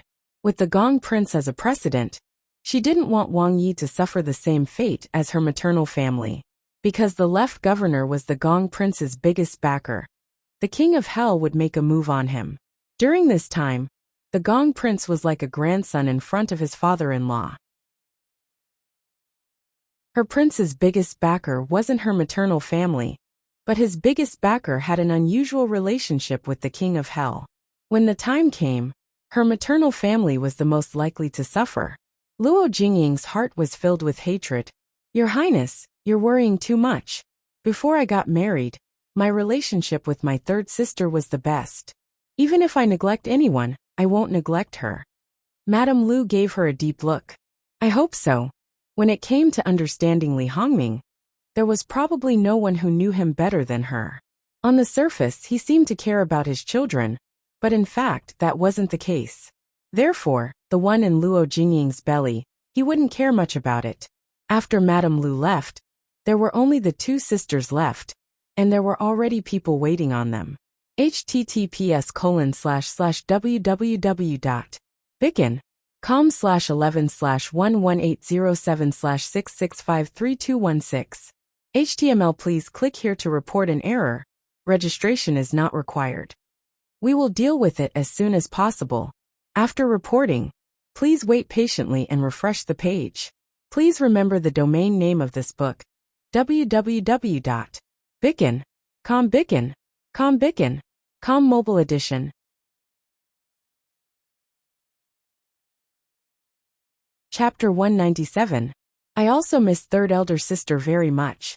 Luo Jingying gritted her teeth and said, "In that case, we sisters really think of the same thing. Speaking of which, you and I were born 2 days after each other. But in fact, we were only separated by a few hours. Tell me, why didn't you reincarnate into my mother's belly? Then we would be twins. In that case, you would be a concubine after entering Prince Rui's mansion. It's really unfair for you to be a concubine." Jingwan said with a sigh.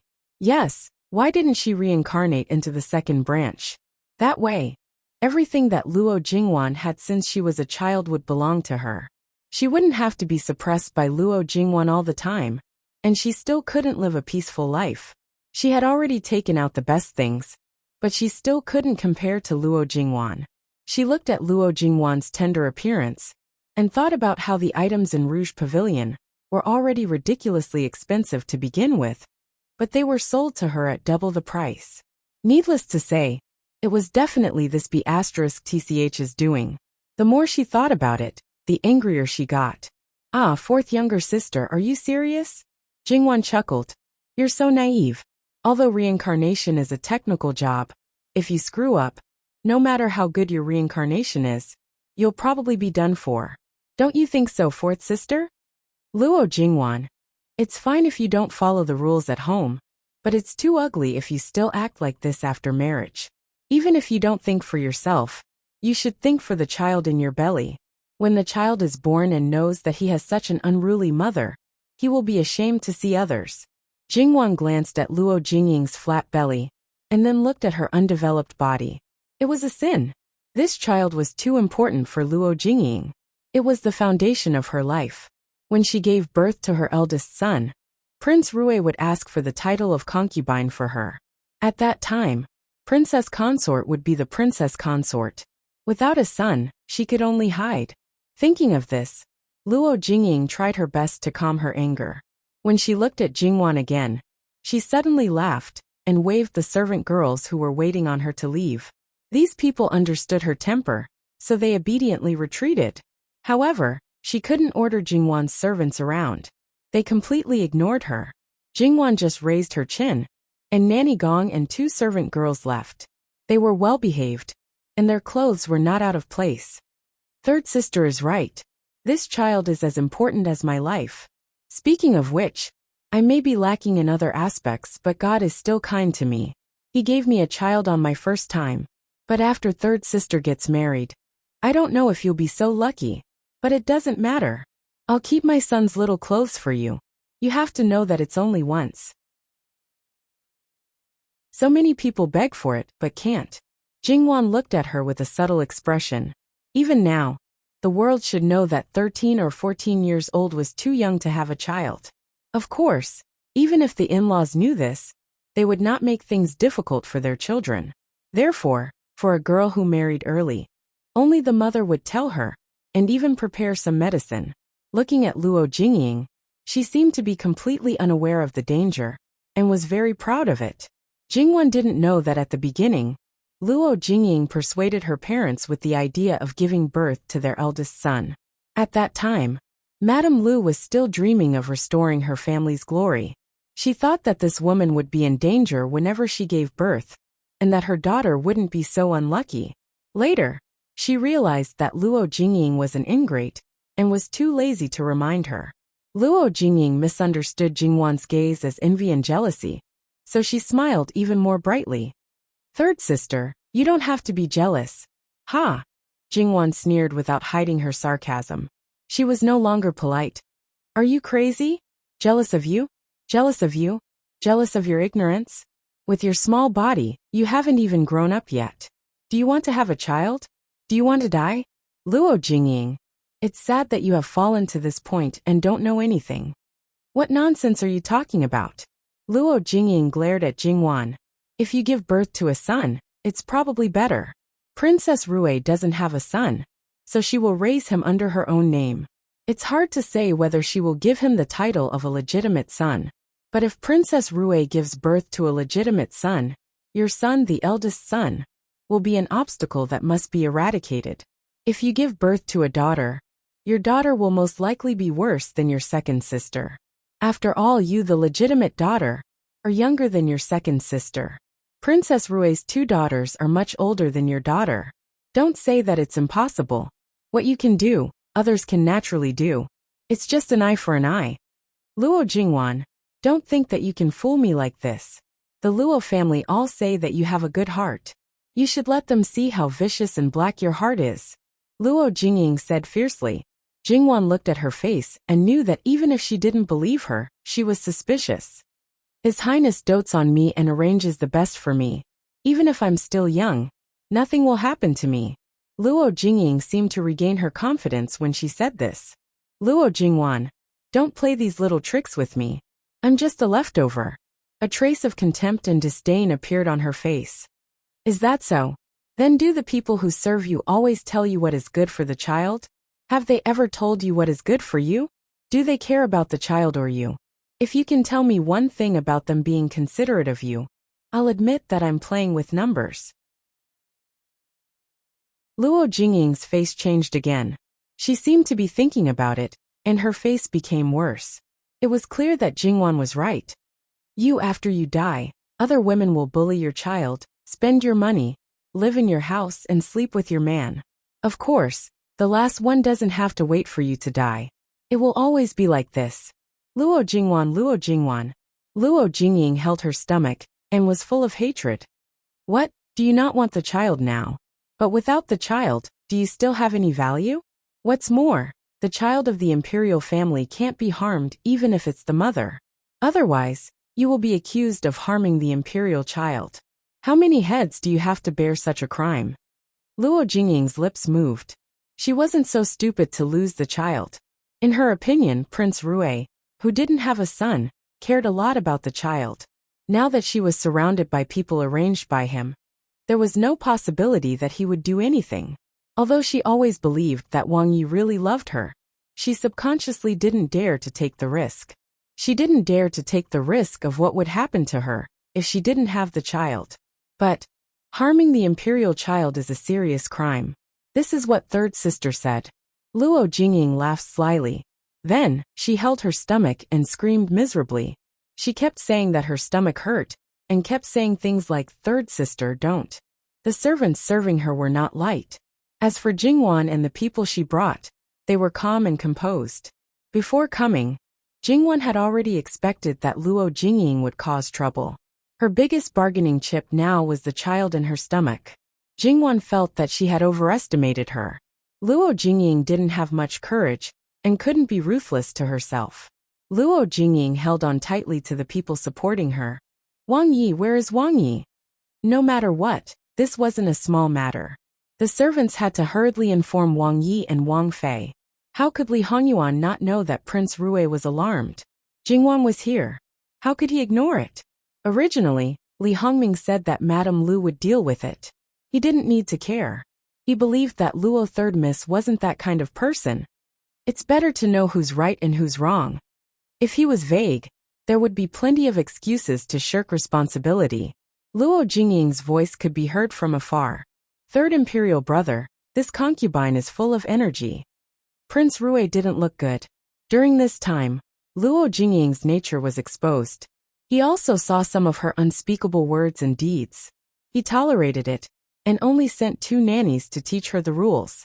However, Luo Jingying acted coquettishly and shamelessly, and didn't want to learn. Now she even pretended to be like this. Perhaps it was a mistake to choose her at that time. Princess Lu arrived first. She saw at a glance that this matter was most likely pretended. Her face couldn't help but turn a little dark.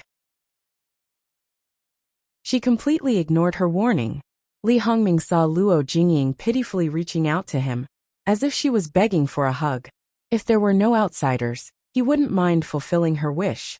However, with his brother by his side and outsiders present, he only felt embarrassed. Therefore, he completely ignored Luo Jingying. He glanced at Jingwan. Because of their arrival, she had already stood up. She was indifferent and calm, without the slightest bit of panic. With this kind of temperament, she was much better than Luo Jingying. He sighed in his heart, but his face didn't change at all. Looking at Luo Jingying again, he suddenly had an idea. His eyes fell on Luo Jingying's belly. If he beat her at her own game, and directly got rid of this child, would he be able to exchange for a chance? It was basically confirmed that Luo Jingying had no status in the Luo family. However, Luo Jingwan was different. She was deeply loved by Madame Luo. If she got into trouble, the Luo family would be very unlikely to not care about her. Li Hongyuan watched coldly from the side. He could tell at a glance what Li Hongming was planning. In his opinion, Li Hongyuan was the one who had been playing around for a long time, treating him as if he didn't exist. Someone summoned the imperial physician. This sentence completely interrupted Li Hongming's thoughts. He turned to look at him. She's just a concubine. Why bother the imperial physician? Just let the food doctor take a look. He dispelled his previous idea. He couldn't control Luo Peishan, but provoked this living hell. The gains didn't make up for the losses. If this bastard wanted to mess with him, he had no way to get back at him. Moreover, when he had accepted Luo Jingying as his concubine, outsiders had already guessed that there was something fishy going on. But because there was no real evidence, no one dared to say anything. Now that the imperial physician had been invited to take her pulse, wouldn't everything be exposed? At that time, the Luo family's reputation would be damaged even more. However, the image he had always maintained would also be completely ruined. Third imperial brother still doesn't have an heir. An imperial mother is also anxious. When the concubine was pregnant, the female physician stayed by her side every day. The imperial physician also took her pulse every 3 days. Now this one's background is much more noble than that one. Third imperial brother, why are you neglecting her? Li Hongming's expression didn't change. Sixth younger brother, you misunderstood. I think it's because I don't have many children. The previous child, perhaps I cared too much about it. I couldn't suppress my good fortune, and couldn't save her life. Therefore it's better for this one to be less important. It has nothing to do with this prince.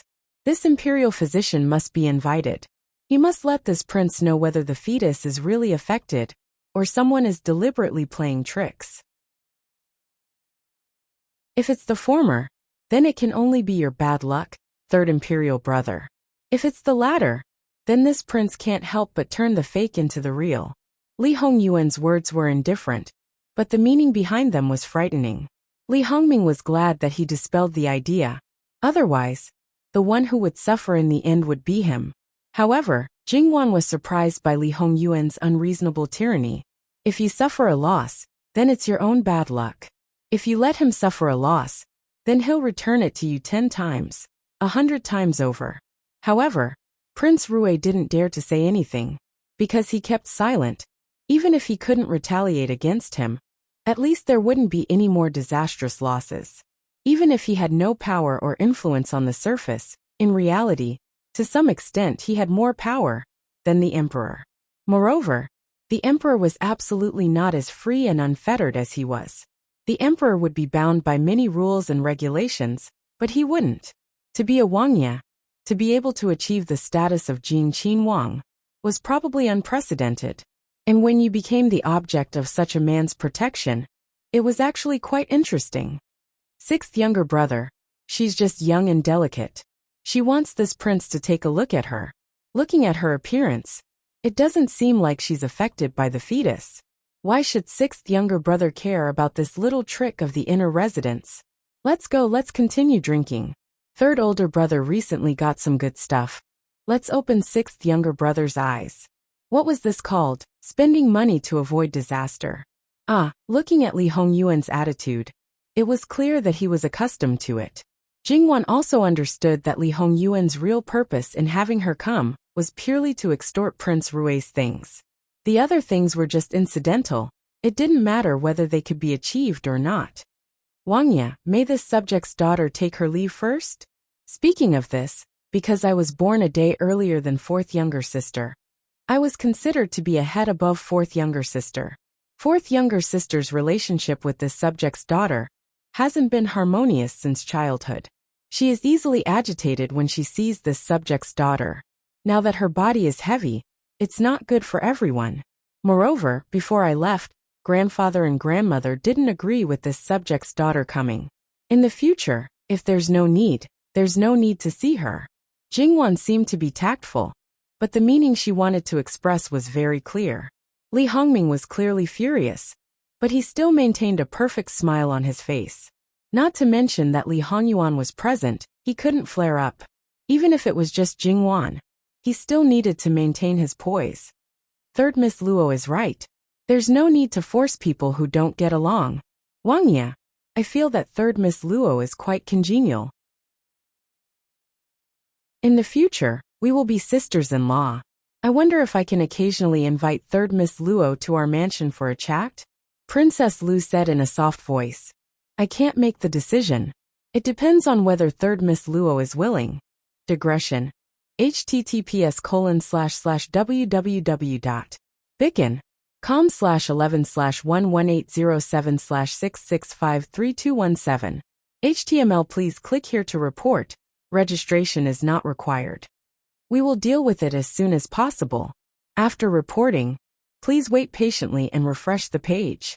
Please remember the domain name of this book, www.bicken.com. Bicken.com mobile edition website bicken.com.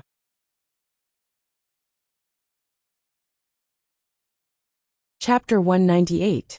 I can't make the decision. It depends on whether Miss Luo is willing or not. Prince Rui smiled warmly. Compared with his gloominess before, he was probably really happy now. He looked at Princess Lu with a much softer look. What was a good wife? Princess Lu was a good wife. She was anxious for Prince Rui and thought for him. When a man couldn't do anything, he relied on wife diplomacy. As long as there was contact, he didn't have to worry about the relationship. Not to mention other things. Just based on this point alone, even 10 Luo Jingyings would not be able to catch up. Originally, she had her own advantages, but unfortunately, she did not have a good relationship with Jingwan and the Luo family. Moreover, it seemed that her IQ was not online. She had already warned her, but she still messed things up. Li Hongming obviously wouldn't fall in love with any woman. In his eyes, there were only value and no value. Could Luo Jingying's value be compared with Princess Lu's? It was impossible before today, and it was even more impossible after today. After Jingwan made it clear that the Luo family didn't care about Luo Jingying, her value was probably only to give birth to a baby. During the pregnancy, she might get some benefits. The so-called benefits came from Princess Lu's care for the baby. It was difficult for her to see Li Hongming again. After giving birth to the baby, Luo Jingying's fate was definitely worrying. Princess Consort's invitation, this subject's daughter does not dare to refuse. The outside of the palace is filled with beautiful mountains, rivers, and sceneries. Occasionally, we can go for a swim or sit down to eat some tea. It would be a beautiful thing. Jingwan smiled as she spoke. It was obvious that Jingwan had secretly changed the concept. Entering Prince Rui's territory and sightseeing outside were two different things. Outside, they could coincidentally meet many people. Instead of two people traveling together, it became many people traveling together. Even if he understood Jingwan's meaning, he could only feel helpless. Since Jingwan was about to leave, Li Hongyuan naturally wouldn't stay. He wasn't interested in playing a brotherly drama. As for drinking, he had good wine. Li Hongming couldn't compare with him. However, When Li Hongyuan was about to leave, Li Hongming was a little surprised. If he came together because he happened to be in the Luo family, although it was unbelievable, it was not unacceptable. They would leave together. Li Hongming glanced at Jingwan and Li Hongyuan with a little curiosity. After the marriage was confirmed, his sixth brother showed some unusual care for the third Miss Luo. This kind of care seemed to go beyond a certain category. Since Li Hongyuan wanted to leave, naturally, no one could stop him. And just at this time, noble consort Su sent someone over. She said that she heard that the third Miss Luo was here and wanted to visit her.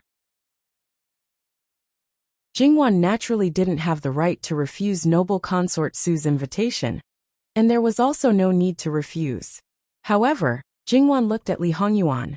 Perhaps because there was someone he didn't want to do. His eyes weren't gentle and affectionate, but indifferent and familiar. There was even a trace of gloominess and hostility. This was really a contradictory and complicated person. However, when he was with her, he seemed to be very pure. In his pure eyes, there was only her. Li Hongyuan nodded imperceptibly. Then, Jingwan went to see noble consort Su without worry. Compared to the last time they met, there was a clear change in their identities. At that time, it was just a normal thing for an official's daughter to be summoned by an imperial concubine. Now Jingwan was her future daughter-in-law. It was said that mother-in-law and daughter-in-law were natural enemies. What's more, it was said that Prince Jin and noble consort Su had a deep mother-son relationship. With Duchess Ding as an example, Jingwan was actually a little nervous. When a noble consort went crazy, it was much more terrifying than Duchess Ding. As they left, Prince Rue and his wife also sent them off. According to Princess Lu's intention, they were going to pay respects to noble consort Su. Obviously, it was to cheer Jingwan up. Although the essential purpose wasn't for Jingwan, Jingwan still accepted it. After all, this was the first time meeting. With one more person, she would feel more at ease. Then, the acting Luo Jingying was forgotten in place. She was in a daze. She didn't know if it was because she hadn't come back to her senses yet, or because the blow was too big. However, the person who served her was obviously irreverent. She changed the rudder according to the wind. She didn't want to Li Hongyuan, and Li Hongming also went to noble consort Su with the same banner as Princess Lu. When noble consort Su saw the four people appear together, she was stunned at first, but then she laughed. After they greeted each other, she hurriedly called Jingwan to her. When she held her affectionately, she felt the smooth touch of her hand, and suddenly thought of something. White as snow, white as snow. She looked at Li Hongyuan with some ridicule. Li Hongyuan was very thick-skinned. His face didn't blush, and his heart didn't beat fast. He was calm as if he didn't understand what noble consort Su was saying at all. Jingwan and Princess Lu were also a little confused. However, Li Hongming quickly understood noble consort Su's meaning. He quickly glanced at Jingwan, with a look of self-understanding in his eyes. He quickly looked away and smiled without saying anything. Whether it was noble consort Su or Li Hongming, they probably thought that Jingwan was Li Hongyuan's type. Okay, this person has been sent here. You can do whatever you want.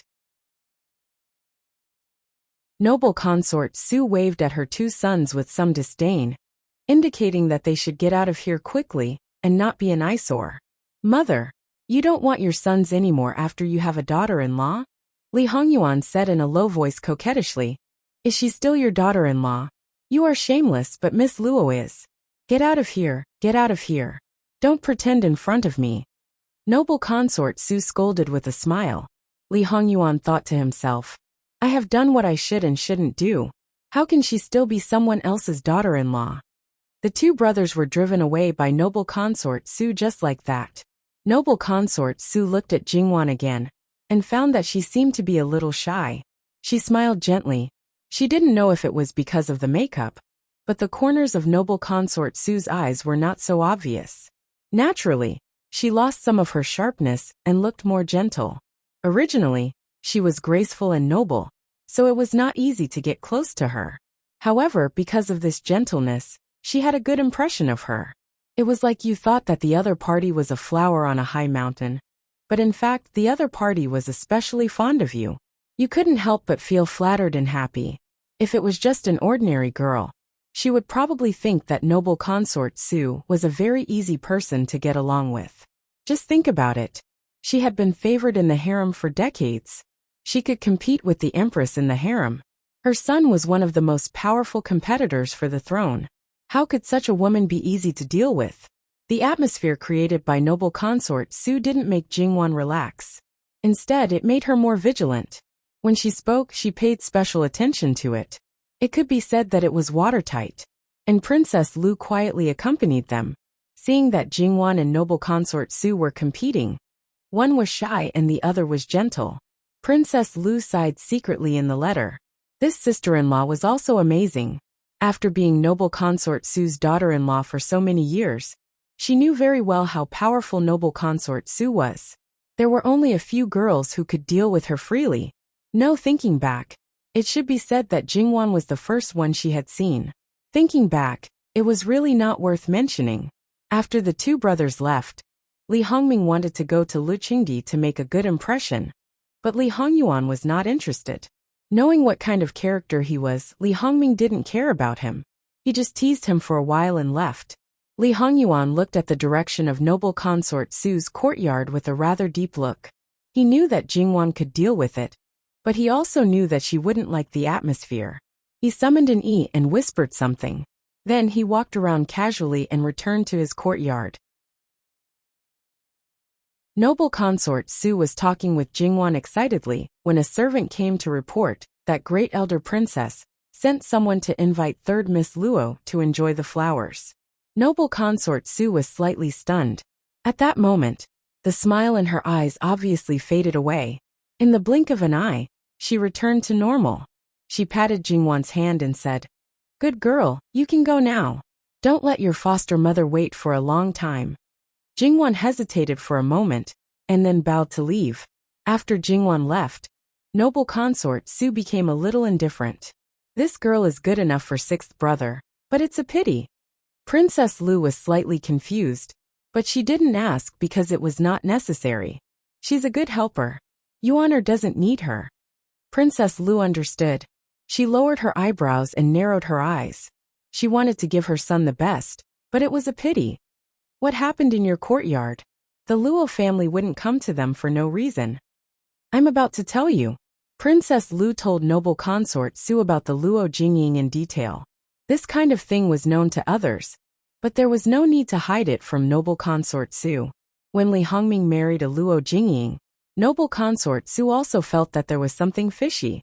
However, she knew that her son didn't take the initiative to mention it, so it shouldn't be a big deal. So she didn't ask.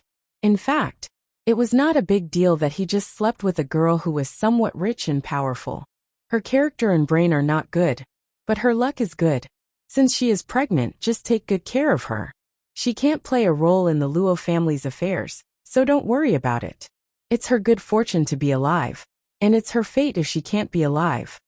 Noble consort Su said and paused. If she is really good at giving birth, it's not bad to keep her and give birth to a few more children. That was to be treated as a pure fertility tool. Princess Lu forced a smile. Although she had seen everything clearly, she still felt bitter in her heart. Mother, you're right. You are still young, and your body is fine. Work hard with Ming, and try to give birth to a legitimate son. Although when you take the position, most of the heirs won't be legitimate sons. I still think highly of you. Princess Lu's eyes reddened. She didn't know if she was really touched or something else. Thank you, mother. Well, you can go back.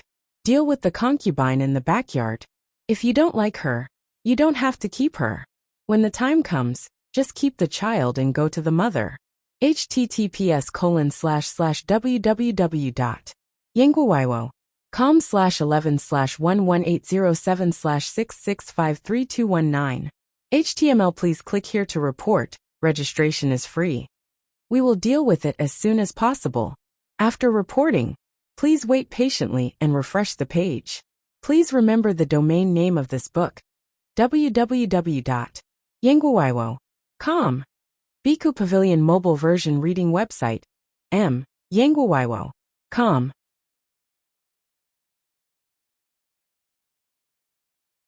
Chapter 199. You're a virtuous director. Imperial Consort Su paused. Even if you can't give birth to a legitimate son, raising one in the future will be the same. You know what Ming'er's personality is like. As long as you do what you need to do, then no one will take away what belongs to you.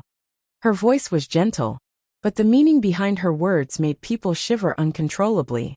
Princess Lu suppressed the coldness in her heart. No matter what Imperial Consort Su said, she responded respectfully. Of course, she knew Li Hongming's temperament. If she did her job well, what was hers would be hers. These words could be used to coax her a few years ago. Li Hongming didn't seem to be interested in beauty, and he respected his first wife.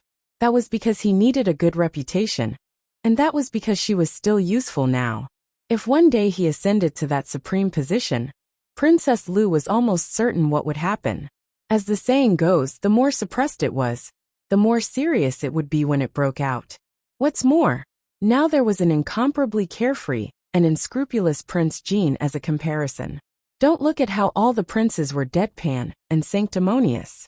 To say that they weren't envious and jealous of Jean Qinhuang, it was almost impossible to find them. These people should also include the other children of the imperial clan. Most likely, not a single one of them wasn't thinking, why could he be so unscrupulous? But they couldn't. When there were no more restrictions, it would probably become even worse. It was fine if he didn't meet the woman he liked. Then, if she didn't make a mistake, she probably wouldn't lose the position of empress. If he met the person he liked, the cold palace might be the best place for her. Princess Lu saw all of this clearly. Her feelings for Li Hongming had long been wiped clean. Li Hongming maintained a good image on the surface, and she also played the role of a good wife and mother. She couldn't quit because of resentment. After all, if she couldn't be a princess, then she was not far from death. Moreover, it wasn't as simple as her life and death. She had 2 daughters.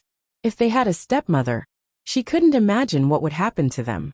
Even if she didn't care about the position of empress, she couldn't imagine that the one who would ascend the throne in the future wouldn't be Li Hongyuan. Because if that happened, her entire family would be destroyed. As the saying goes, one's glory is shared, and one's loss is shared. No matter how bad that man was, she had to help him. Noble consort Su sent Princess Lu away and sat there thinking. She also found that her youngest son cared about the 3rd young lady of the Luo family very much. But it didn't matter. Whether he really liked her or for other reasons, she wouldn't do the same thing as Duchess Ding. Maybe she would feel a little sad, but she was really scared by her son's reputation of bringing bad luck to his wife. Now they finally had a girl. Master Liaochen said that they were a match made in heaven, and nothing had happened to them until now. Even if she was dissatisfied, she would never show it. Otherwise, if others were inferior, the emperor would be dissatisfied with her. In actuality, she was quite glad that this girl had been given to her son, and not to Li Hongyi to be his step-consort. If Madame Lu could sense it, then noble consort Su, as the person involved, could also sense it. This girl wasn't a simple person. She was well aware of the power of pillow talk. If this talk was unorthodox, then it would be good to use it on the opponent. However, this girl didn't seem like someone who would do evil, so it would only have a positive effect. In addition, this girl had a powerful maternal family. It was good for the person who married her, but bad for the person who married her. Although it was a pity that she couldn't be used, it was better to let her be a useless chess piece than to let others have her. Li Hongyuan's leisure didn't last for 4 hours before Emperor Lu Qingdi summoned him. Li Hongyuan was very annoyed by his old man's summons, but because he had nothing to do, he didn't give his old man a hard time. At this time, Emperor Lu Qingdi had already finished dealing with political affairs, and Prince Rui and the Gong Prince were also present. It was as if the father and son were chatting with Lei. After Li Hongyuan paid his respects, they didn't say anything, and just picked up the cup of tea. Who was Li Hongyuan? At the beginning, perhaps he didn't understand the meaning of Emperor Lu Qingdi's words, but Emperor Lu Qingdi made it so obvious. If he still didn't understand, then he would have lived in vain.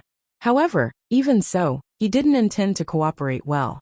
With a cold face, he looked at Emperor Lu Qingdi, as if to say, "Are you idle?" Emperor Lu Qingdi didn't get a response, and Li Hongyuan's gaze made his balls hurt. He cursed in his heart. You unfilial son. However, Emperor Lu Qingdi couldn't bring himself to directly ask for it. The others also looked at the confrontation between the father and son, not daring to say a word. It must be said that every time they saw Emperor Lu Qingdi suffer in the hands of Li Hongyuan, as the other sons, they were envious and jealous, but in fact they were secretly happy. It couldn't be helped, who told them to often be trained like dogs by Emperor Lu Qingdi. So when they saw him sulking, their hearts secretly rubbed, feeling a great sense of relief. Get lost! Seeing Li Hongyuan was like a wooden stake, Emperor Lu Qingdi was so angry that he smashed the cup again. Li Hongyuan looked at the broken cup that was still 2 steps away from his feet. This old man was really afraid of hurting him, smashing things farther and farther away. Speaking of which, with your attitude, it would be strange if you didn't raise an unfilial son. However, as the saying goes, the heavens cannot be offended. Li Hongyuan only angered him on ordinary trivial matters. If he really became lawless, then no matter how much affection he had, it would be worn away. Li Hongyuan clicked his tongue. Muan. When Mu Gonggong, who was outside, heard his master's call, he immediately came in and presented a small box. Li Hongyuan took it and casually threw it to Emperor Li's personal attendant. This was originally prepared for Fu Huang, but I didn't think that Fu Huang would be so impatient. Aken will retire. Turning around, he leisurely left. Emperor Lu Qingdi was so angry that he almost fell backwards, cursing vile spawn, vile spawn. It must be said that the guards outside were already familiar with these words. Their eyelids didn't even move. Emperor Li's personal attendant carefully held the small box. Just now, he almost didn't catch it, and it really fell to the ground. Perhaps, not long after, his head would fall to the ground. He waited until Emperor Lu Qingdi almost vented his anger, before he hesitated whether to present it or not. Stupid slave. Still not bringing it over. Emperor Lu roared. Don't look at how Prince Jin was arrogant in front of Emperor Lu. Other people would still tremble in the face of his anger. Emperor Lu Qingdi held the box and subconsciously wanted to throw it away. But in the end, he couldn't bear to and put it down. Prince Jin personally picked the tea. Before this official made the tea, he instructed this official to make sure it was done well. After tasting it, he left more than half of it to be presented to His Majesty. If it wasn't for Luo Peishan's words not long ago, how could Emperor Lu do this kind of shameful thing? But there was no other way. As the saying goes, only things that people couldn't ask for would make people think of them and feel that they were precious. His other sons would give him some good things from time to time to show filial piety. But this evil creature, other than longevity, he never gave him anything. Even if it was longevity, the things that were sent were basically his rewards. Even if it was just a simple change, he wasn't willing. Being so perfunctory, so careless, Emperor Li's heart was very stifled. But unfortunately, he didn't treat imperial concubine Su like this. Food, clothing, all kinds of things, imperial concubine Su could receive them. Although it wasn't a lot, it couldn't resist that kind of intention. Every time, imperial concubine Su liked it very much. Imperial concubine Su also very unkindly went to Emperor Lu to show off, making Emperor Lu more and more depressed. It was fine if it was just imperial concubine Su, but there was also Princess Min Xiang. Although the number of times was much less than imperial concubine Su, it was still far better than someone who didn't have anything. Therefore, if Princess Min Xiang had any opinions about Li Hongyuan, Emperor Lu would definitely be the first to show a black face. Your 6th imperial brother is so good to you, but you actually don't know what's good for you. Therefore, good and bad were all judged by comparison. But Emperor Lu just didn't compare this son with the other sons. Alright, the more those sons did, the more it meant that they had ulterior motives. It wasn't easy for his son to think of giving him something, and it was even personally picked by him. How could he not be happy? Naturally, after Li Hongyuan didn't present it to him for a long time, he couldn't help but take the initiative to ask. The most infuriating thing was that this vile spawn still deliberately angered him in the end.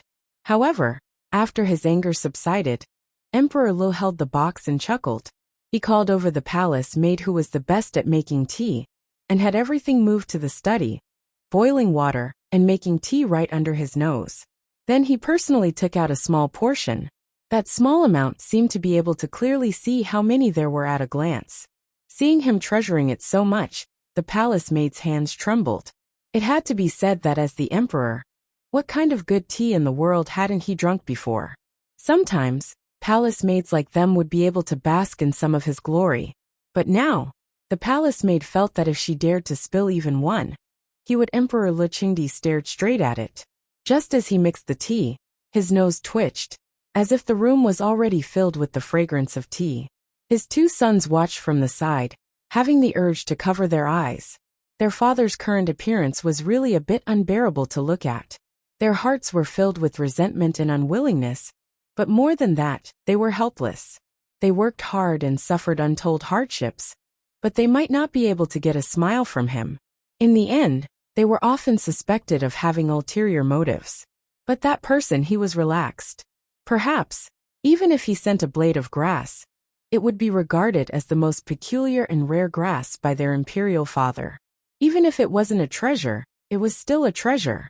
The Gong Prince's face was already a bit embarrassed, but Prince Rui was as usual, even jokingly asking Emperor Luchingdi for a sip of tea.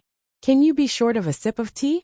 As expected, he was rejected, but his expression didn't change. Emperor Luchingdi impatiently tasted the tea. Obviously, it wasn't steeped yet, it was still boiling hot, but he inelegantly blew on it and drank a little bit. That expression of enjoyment was like tasting the finest nectar. Prince Rui's expression was also a bit difficult to maintain. https://www.bicon.com/11/11807/6653222. HTML chapter error. Click here to report. No registration required. We will deal with it as soon as possible. After reporting, please wait patiently and refresh the page. Please remember the domain name of this book: www.bicon.com. Biku Pavilion mobile reading website mbicon.com.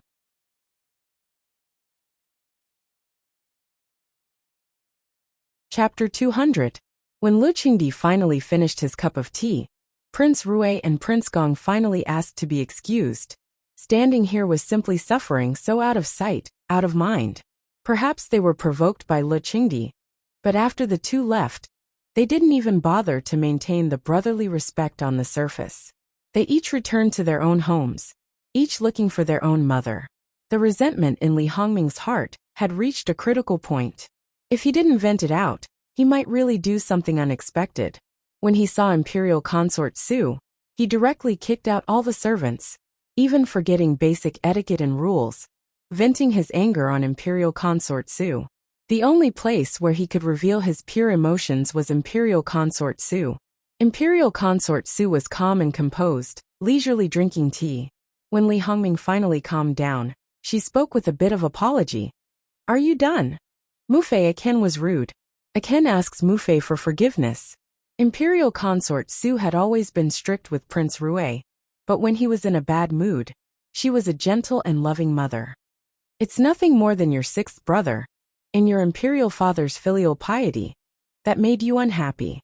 You're a big man, someone who wants to ascend the throne, yet you're acting like a spoiled girl. What's wrong with you?" Li Hongming's face was a bit ashen. "Mufei, don't confuse the main point every time." Imperial Consort Su glanced at him faintly. "This consort told you a long time ago that your imperial father won't pass the throne to your sixth brother. How many times has this consort told you not to take your sixth brother's favor to heart? Why don't you listen and insist on pestering him?" Mufei wants Aken to feel at ease, or at least explain things clearly to Ken.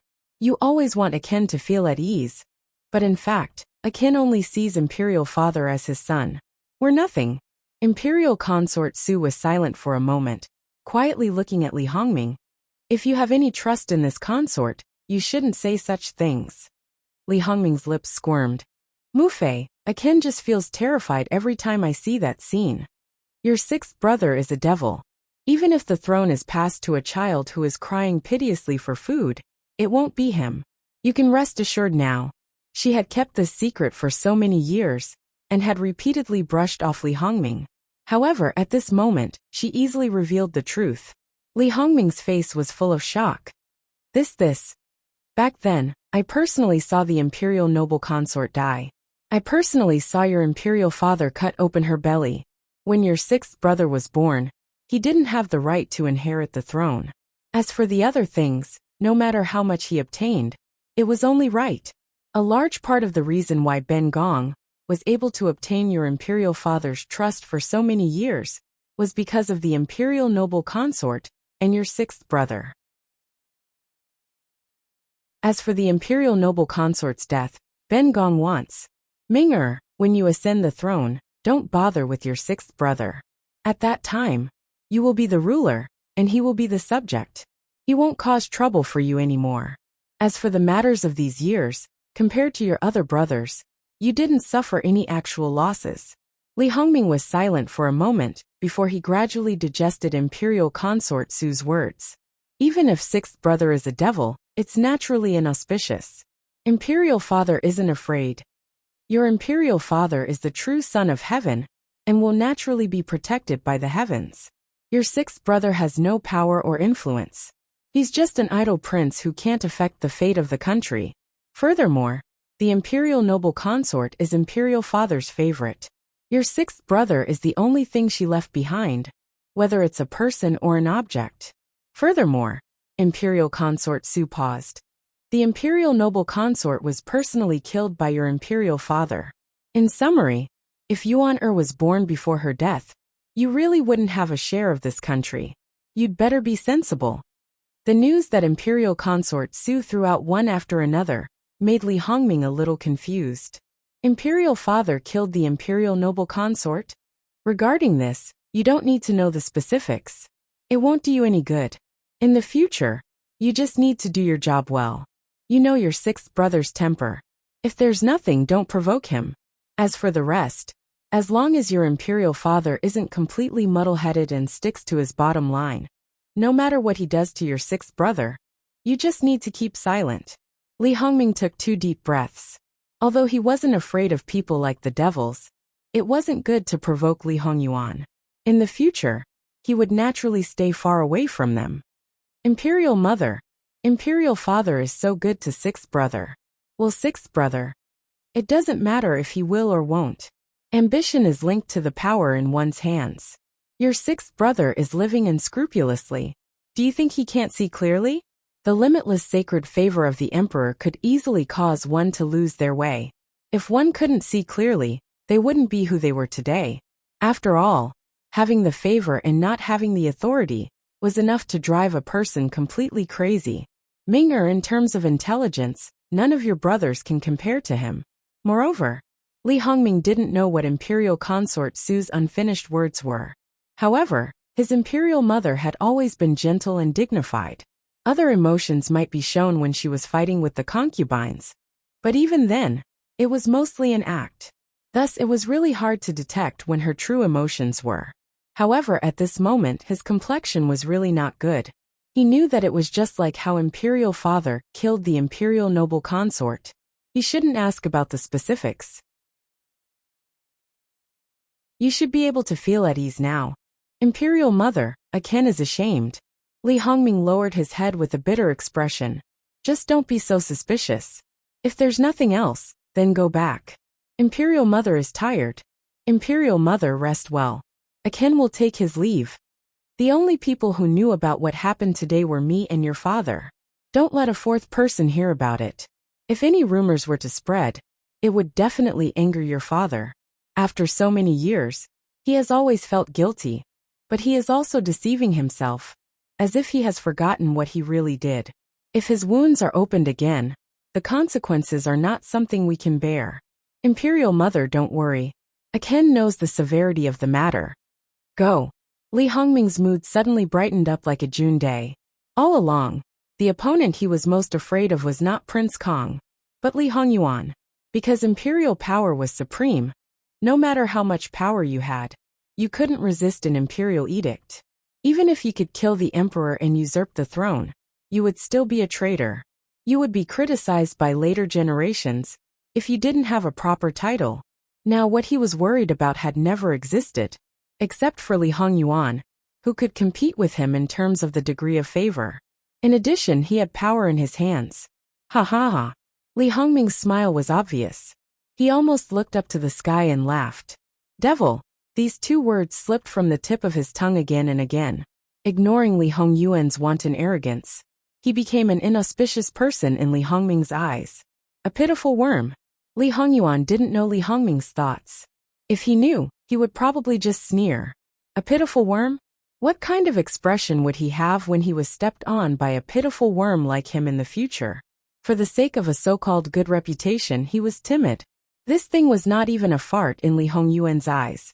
Not to mention usurping the throne. Even if the world was plunged into misery and suffering, he wouldn't bat an eyelid. Otherwise, he wouldn't have been a notorious tyrant in his previous life. The surrounding countries all shrank their heads and acted like cowards. Prince Rui returned to his own courtyard in a good mood.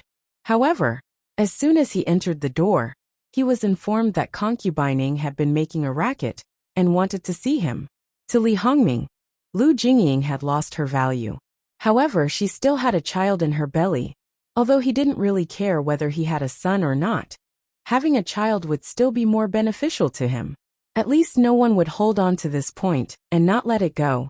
It wasn't like he was ascending the throne when he was still young. For adult princes like him, having an heir was also an important factor in whether or not they could ascend the throne. This was because the family valued inheritance, and the emperor was even more so. Li Hongming thought about it and decided to go see her. At least he wanted her to know her place. If she kept making a ruckus, it would be annoying. Lu Jingying finally saw Li Hongming. Tears streamed down her face. She was very pitiful. Your Highness. She even forgot the rules and threw herself into his arms, sobbing. Before, Li Hongming might have been patient enough to coax her. Now, his face was full of impatience. Because he felt the clothes on his chest were wet, he showed an extremely disgusted expression. You're all dead. Why aren't you pulling her away from this prince? Feeling Li Hongming's cold air, before the servant girls could do anything, his personal attendant had already stepped forward and pulled Lu Jingying away from Li Hongming's body. Perhaps to prevent her from not letting go of his master, the personal attendant secretly used underhanded means to break her fingers. Lu Jingying cried out in pain. She felt that her fingers were about to break. Lu Jingying was probably used to being arrogant recently. She didn't even think before she threw a slap. Lowly servant, you have big guts. Ever since he became Prince Rui's personal attendant, there were a lot of people who tried to curry favor with him. When Wang Fei spoke to him, she would always have a somewhat amiable expression. Other than when his own master lost his temper, it was probably only when he was kicked by Prince Jin, that living king of hell. No one could afford to offend him. Even if he was kicked, it would be in vain. Don't expect anyone to make a decision for him. But now, a little concubine slapped him? Resentment flashed through her eyes. With a bit of grievance, she quietly retreated behind Prince Rui. When you have value, you're a treasure. When you have no value, you're just a blade of grass. Li Hongming's face immediately darkened. He was a man who preferred gentle and chaste women. He didn't mind the occasional slow taste, but once he was tired, no matter what he did, it would be wrong. With a backhand slap, Lu Jingying was directly knocked to the ground. Lu Jingying covered her face. There were still traces of blood at the corner of her mouth. She didn't dare to look at Li Hongming. The man standing in front of her, he wasn't her husband, right? Clearly, a few days ago, he was still hugging her and whispering sweet nothings into her ear. Wang Ye, you hit me? Daring to address Wang Ye as you and I. Concubining. Please pay attention to your status. The personal attendant behind Prince Rui reminded. Li Hongming couldn't see it, but Lu Jingying could clearly see the disdain and malice in his eyes. https://www.bicken.com/11/11807/6653223. HTML chapter error. Click here to report. Registration is not required. We will deal with it as soon as possible. After reporting, please wait patiently and refresh the page. Please remember the domain name of this book, www.bicken.com. Mobile version reading website, mbicken.com.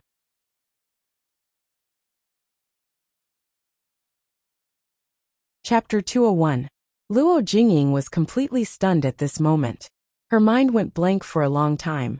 She couldn't return to her senses and didn't get up. The servants also looked at her coldly. Not only did they not go forward to help her, they even retreated a little. Everyone could see that concubine Ying had fallen out of favor. No matter if it was the servants who were sent to serve her early on, or when she showed signs of pregnancy, they couldn't stand her temper. When the prince was around, she was obedient and charming. When the prince wasn't around, she was arrogant and domineering, and didn't put anyone in her eyes. She was also unusually harsh to the people around her. She was generous when rewarding people, giving out gold and silver jewelry, as if they didn't cost money. Unfortunately, she only had 2 or 3 people. Obviously, these people only had the sweetest mouths, and were the best at flattering her. As the saying goes, don't worry about scarcity, but worry about inequality. A few people were rich, while many people were poor. How could she win people's hearts if she relied on her preferences? The sharp pain in her stomach made Luo Jingying come back to her senses. She hugged her stomach and cried out in pain, but still no one bowed to her. She had played tricks many times. When she was favored, they were still willing to surround her.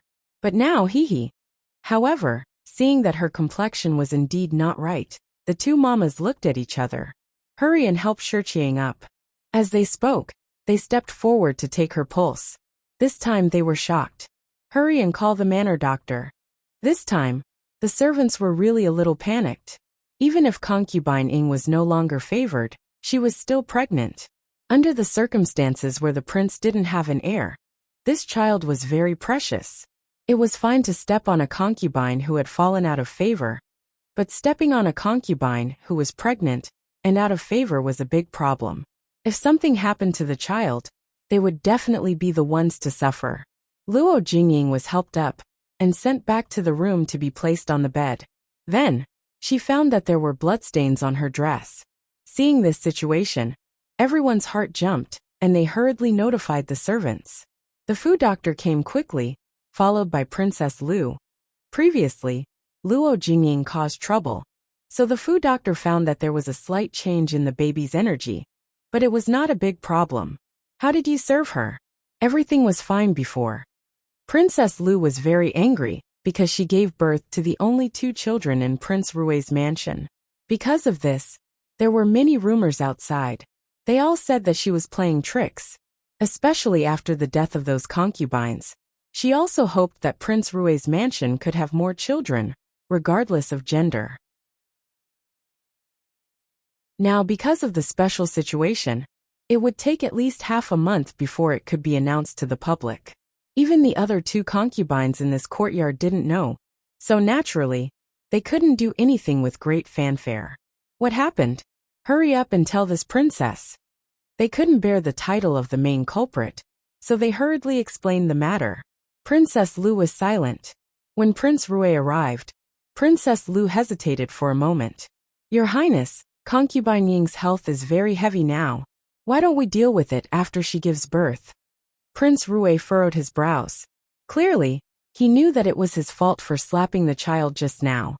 It was one thing to be annoyed by Luo Jingying, but the child was indeed his, and he still went to the bedroom. At the moment, Luo Jingying's face was pale, and she was in a coma. She was moaning in a low voice, obviously enduring the pain. Perhaps because she sensed something, she opened her eyes. The moment she saw Prince Rui, she felt indescribably wronged. Tears welled up in her eyes. Your Highness.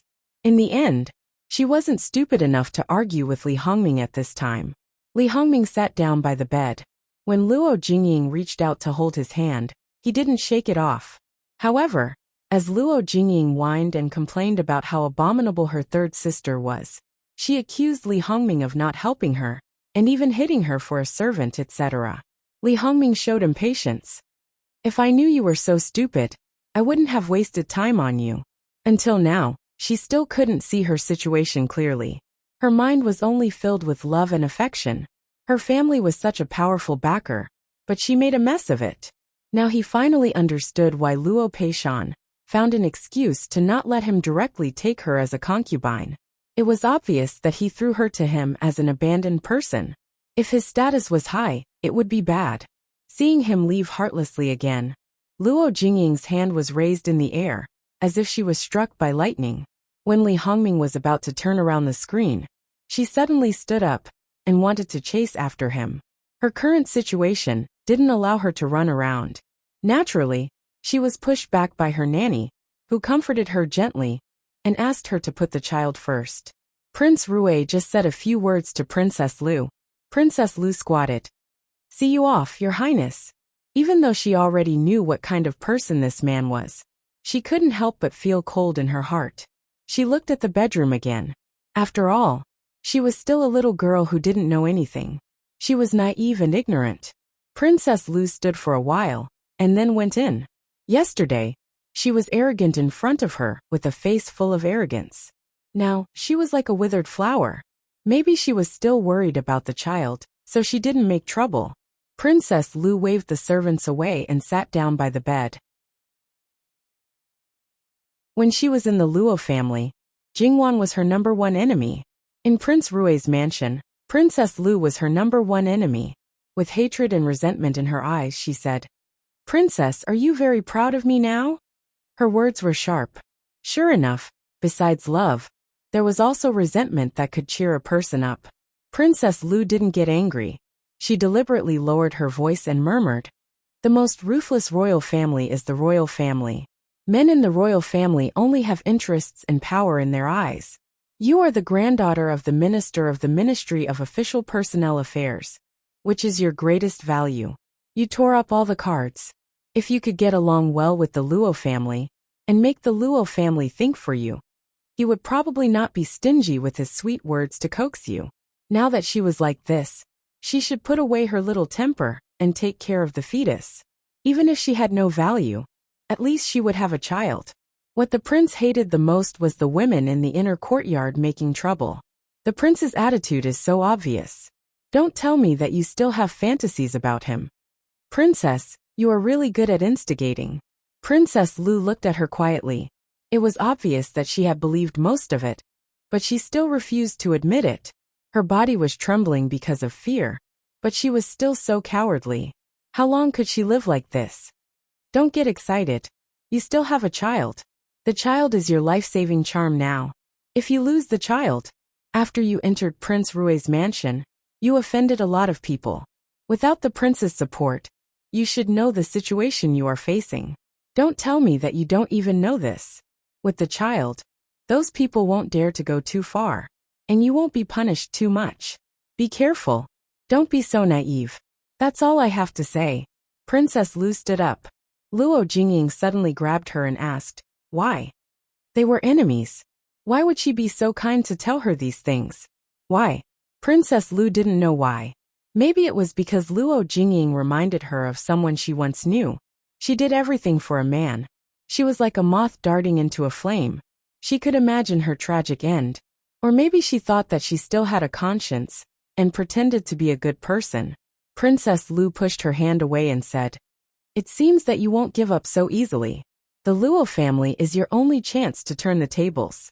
If you can ask your grandfather to help the prince will favor you more than before." In fact, what Princess Lu said was true. In just one day, she fell from the clouds to the mud. No one would be willing to accept it. It shouldn't be like this. It shouldn't be like this. He said that he liked her. Why was he so fickle? Or was he just lying to her? Was it really because of the Luo family? Luo Jingying was furious and resentful. However, the pain in her abdomen made her come back to her senses. She flattered the powerful and stepped on the weak. Therefore, nothing could happen to the child. Absolutely nothing.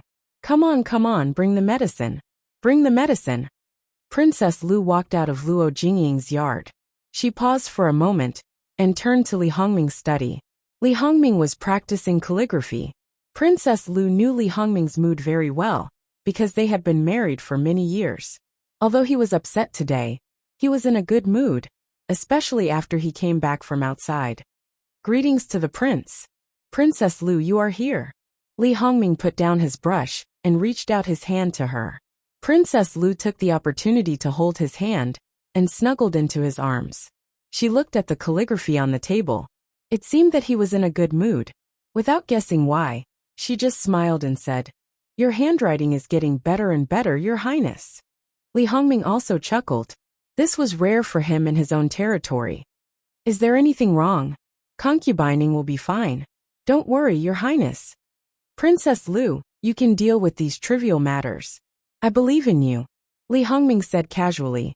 After all, she has just been married. She is arrogant and willful. She will gradually become better. Please be more tolerant of her. Princess Lu, you are so kind, Li Hongming said ambiguously. Princess Lu and I should have a son. As he said this, he directly carried Princess Lu and walked to the inner room of the study. Princess Lu exclaimed in a small voice. Then she pouted coquettishly, which made Li Hongming laugh. Princess Lu was once again sure that her prince was in a good mood. He would not do this kind of thing usually. Great Elder Princess invited Jingwan to stay until the evening. Jingwan was really in line with her fantasy of a daughter. Her biological daughter could never reach the height of Jingwan. Therefore, she was very good to Jingwan. She even asked her youngest daughter, Wangzhu Yuyao, to learn more from Jingwan. Jingwan blushed with shame. She didn't know how an ignorant and incompetent person like her had become someone else's child. Fortunately, there was a large age gap between her and Wangzhu Yuyao. Wangzhu Yuyao wasn't a sensitive and naive child, and she really liked her. Otherwise, if she heard her mother say such things, her heart might become twisted and dark. https://www.bicken.com/11/11807/6653225. HTML. Click here to report. Registration is free. We will deal with it as soon as possible. After reporting, please wait patiently and refresh the page. Please remember the domain name of this book, www.bicken.com. Bicken.com mobile version website, mbicken.com.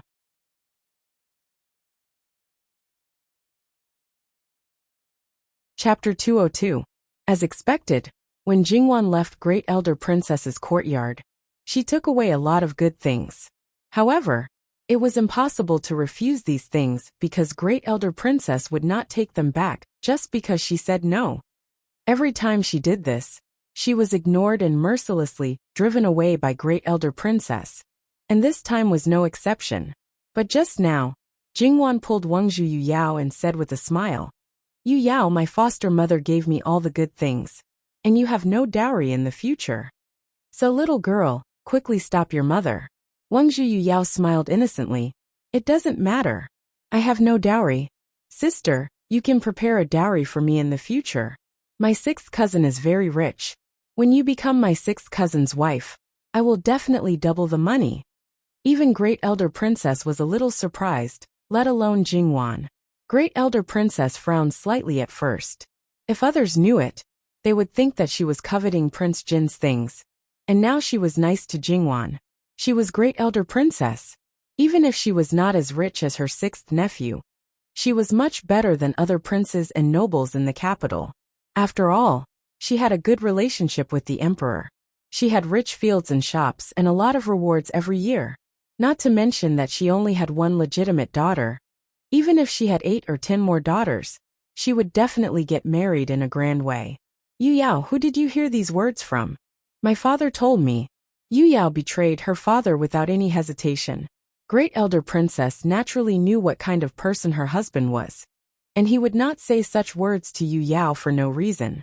Great Elder Princess looked at Jingwan and said helplessly, Your adoptive father is an idiot. Jingwan smiled. Even if he was her adoptive father, he was still a stranger to her, so she didn't know how to respond. However, although Prince Consort Jiang didn't like the affairs of the imperial court like her father, he was not picky in dealing with people. There should be a reason why he talked to Yuyao like this. If Yuyao made a scene because Great Elder Princess was kind to her, it would make everyone embarrassed. If someone said something to Yuyao and let him know, It was very likely that he comforted Yu Yao with these words. In Great Elder Princess's mansion, Great Elder Princess held all the power. However, as far as Jingwan could see, although the gifts used by her daughters-in-law were good, they were not as good as those given to her. Therefore, it was natural that they did not like Jingwan. It was useless to complain to their own husbands, but it was very possible to incite Yu Yao. Jingwan reached out and pinched Yu Yao's face. You're really clever. Okay, I'll prepare your dowry in the future. Although it's not as good as your mother's, it's not a problem to add a few % to your dowry. I'm sure our Yu Yao will be glorious. I don't want your dowry. I want 6 cousins. Okay. Jingwan was overjoyed. How old are you? You're so shameless to think about dowry. Great Elder Princess also felt funny. Yu Yao stuck out her tongue at Great Elder Princess in disdain. What Jingwan could think of, Great Elder Princess could also think of. After Jingwan left, she would definitely ask about it carefully. Great Elder Princess had always pampered her daughter and brought up her son. She was dissatisfied with all her daughters who had been married off. Now she loved her youngest legitimate daughter the most. How dare Jingwan instigate Great Elder Princess in her ears? When Jingwan saw these things, she also felt helpless. However, Great Elder Princess just wanted to protect her, so she couldn't really refuse her coldly. Therefore, if some people were unhappy, she could only continue to be unhappy. The next day, Jingwan received more invitations, which were basically sent by the girls in the boudoir. After staying in the summer palace for a few days, almost all of them had settled down. Naturally, all kinds of banquets began again. In summer, there were very few banquets. However, the summer palace was much cooler than the capital city. It was really boring, so they naturally had to find something to do. Jingwan read several invitations. It seemed that they had discussed it, and the dates didn't overlap. Jingwan thought that this might be a tacit understanding formed in the early years. After all, the summer holidays were almost at this time every year. At that time, they would set the dates of their banquets. If there were some deletions or additions, they would probably make adjustments again. To return the favor, Jingwan felt that she should also hold a banquet. However, she needed to think about the exact time and ask her sister-in-law about it. She would go out to attend 2 more banquets. It was better to follow a first-come first-served basis. Since someone had already set the time, there was no reason to force them to change it. Therefore, Jingwan turned to Sun Yijia. Sun Yijia's pregnancy had stabilized, but everyone was worried about her. She also planned to take more time to recover. Sun Yijia browsed through the invitations. Nominally, these invitations were set up by those unmarried girls. In fact, sometimes their mothers and grandmothers also sent some invitations. In the past, the banquet of the Minister of Official Personnel Affairs was set on June 20th. Now that grandfather is the Minister of Official Personnel Affairs, you can set the date on that day.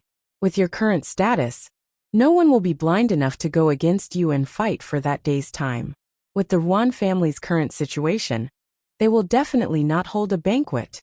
Furthermore, in the past few years, there were usually 2 cabinet elders who came to the summer palace.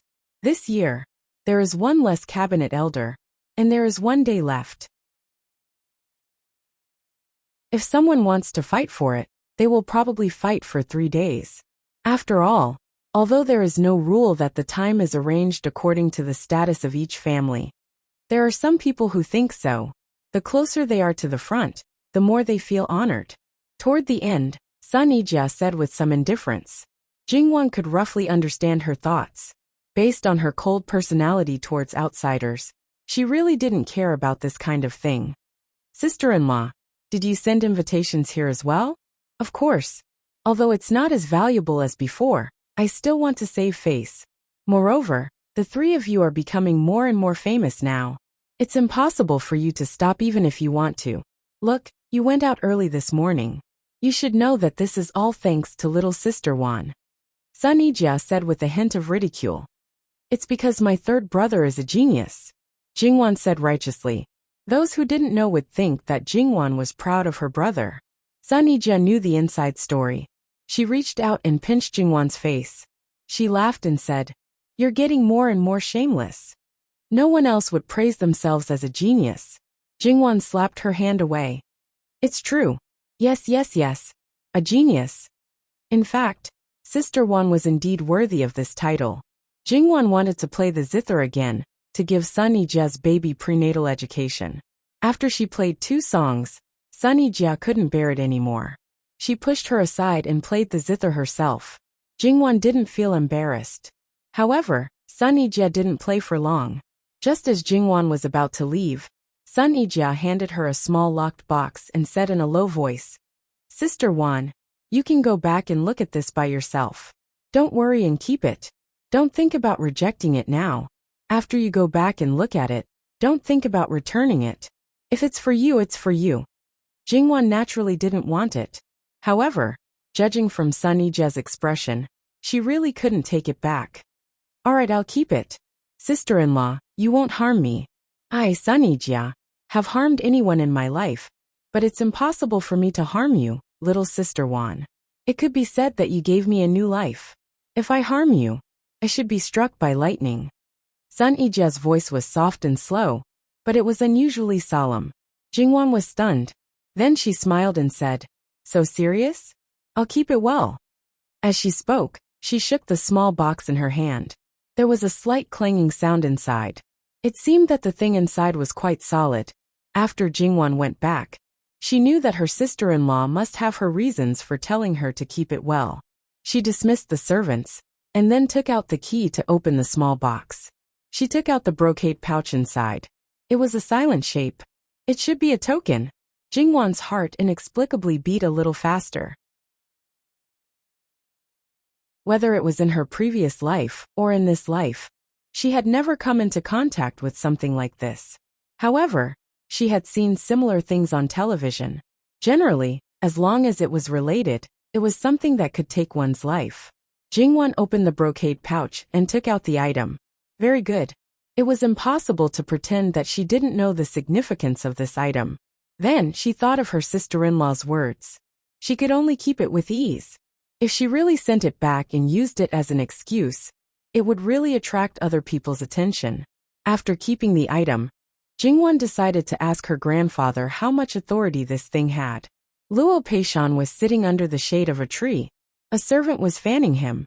He was especially serious as he flipped through a book. Jingwan walked closer. Grandfather really doesn't do proper work. Even if he has free time, he should read proper books. Luo Peishan glanced at her in annoyance. This indecent book was also made by you. Jingwan unruly bowed.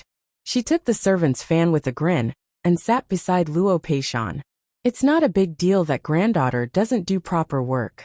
But grandfather, you're different. 1 nose and 2 eyes. How am I different? Jingwan chuckled. When she was in Qian Prefecture, why did she feel that her grandfather was serious and unapproachable? Why did she feel that he was a standard scholar official? Sure enough, people couldn't judge others based on their own opinion. Grandfather, I want to ask you something. Luo Peishan glanced at her. Just as he was about to speak, he saw her glance at her servant. Thus, he understood tacitly and sent him away. Speak. What is it? Grandfather, how much do you know about the death exemption gold medallion? Luo Peishan paused. His expression was slightly cold, but in the blink of an eye, he restrained the expression on his face. His eyes fell on the book again, and he spoke casually. Obviously, Luo Peishan didn't know as much as old Madame Sunday. At least, he didn't know that there was only 1 death-free gold medallion left. He only said what needed to be said, and didn't ask anything else. https://www.bicken.com/11/11807/6653228. HTML chapter error. Click here to report. Registration is free. We will deal with it as soon as possible. After reporting, please wait patiently and refresh the page. Please remember the domain name of this book: www.bicken.com. Bicken.com mobile version reading website, Bicken.com.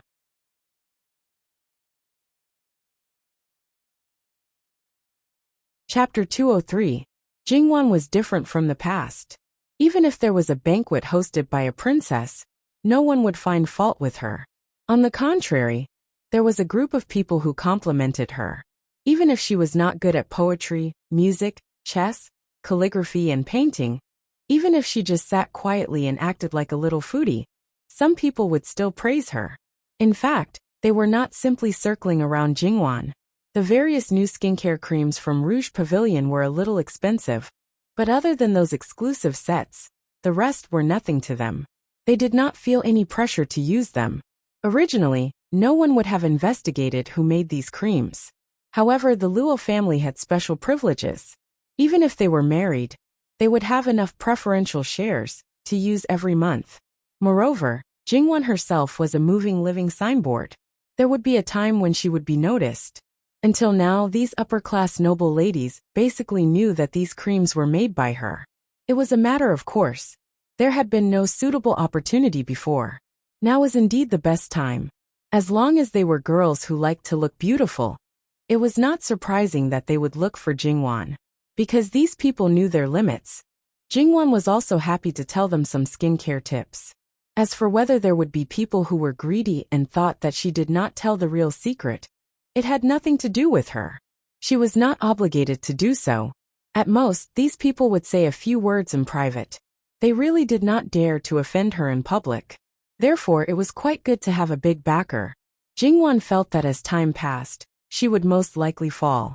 Because of such a relatively relaxed atmosphere, Jingwan even attended the banquets every day.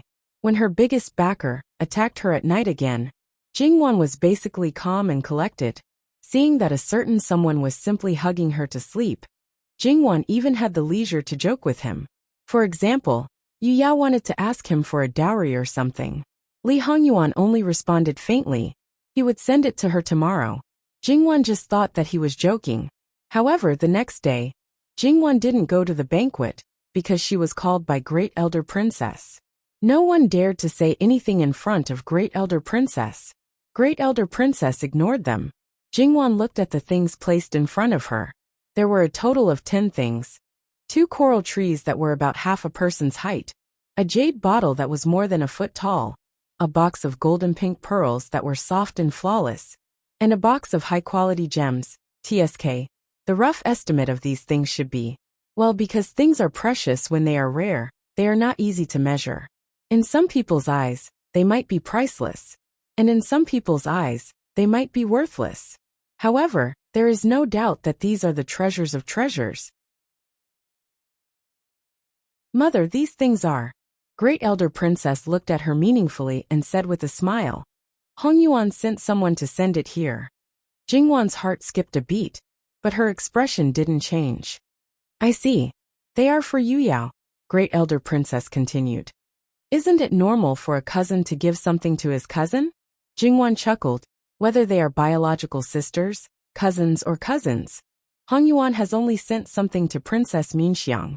This time, he sent so many valuable things to Yu Yao and specified that they are her dowry. Great Elder Princess looked at Jingwan with a faint smile, which made Jingwan's scalp tingle. She didn't even know how to respond. If a cousin wants to add to his sister's dowry, he'll have to wait until she gets married. There are still many years to go.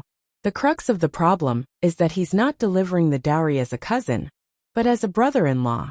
Wan, help foster mother analyze the situation. Even though Jingwan was thick-skinned, she couldn't bear Great Elder Princess's gaze, and her face was slightly hot. How can daughter guess what His Highness's intention is? But since it's been sent here, adoptive mother will help Yu Yao keep it. Great Elder Princess nodded seriously and said, well, since Wan asked me to keep them, I'll keep them for Yu Yao. It had nothing to do with her. She didn't want Yu Yao to do as she said. No problem. Well, if she hadn't said something wrong last night, she wouldn't have been laughed at today. However, he still made a mental note to Li Hongyuan. Although he made a mental note, he didn't know if there would be a day when he could settle the score with Li Hongyuan. Fortunately, Great Elder Princess didn't ask her when she said something to Prince Jin. Jingwan didn't want to lie to Great Elder Princess, who had also treated her as a family member. However, how could she tell her that her fiancé attacked her at night? Yu Yao had no concept of other things, but children seem to be born with no resistance to bright round pearls and the like. Therefore, she coveted that box of pearls. After knowing that it was hers, she hugged it and refused to let go. Pearls were relatively common.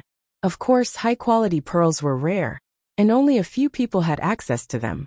White and pink pearls were more suitable for children. Gold pearls were noble and didn't match with children. But this box of pearls was gold and pink.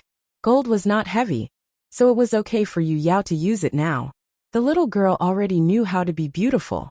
She clung to her mother and talked about what she wanted to use the pearls for. She wanted beads, earrings, bracelets, necklaces, all of them. Great Elder Princess seemed to be helpless, but her eyebrows relaxed and her eyes were smiling. It could be seen that she really doted on Yu Yao.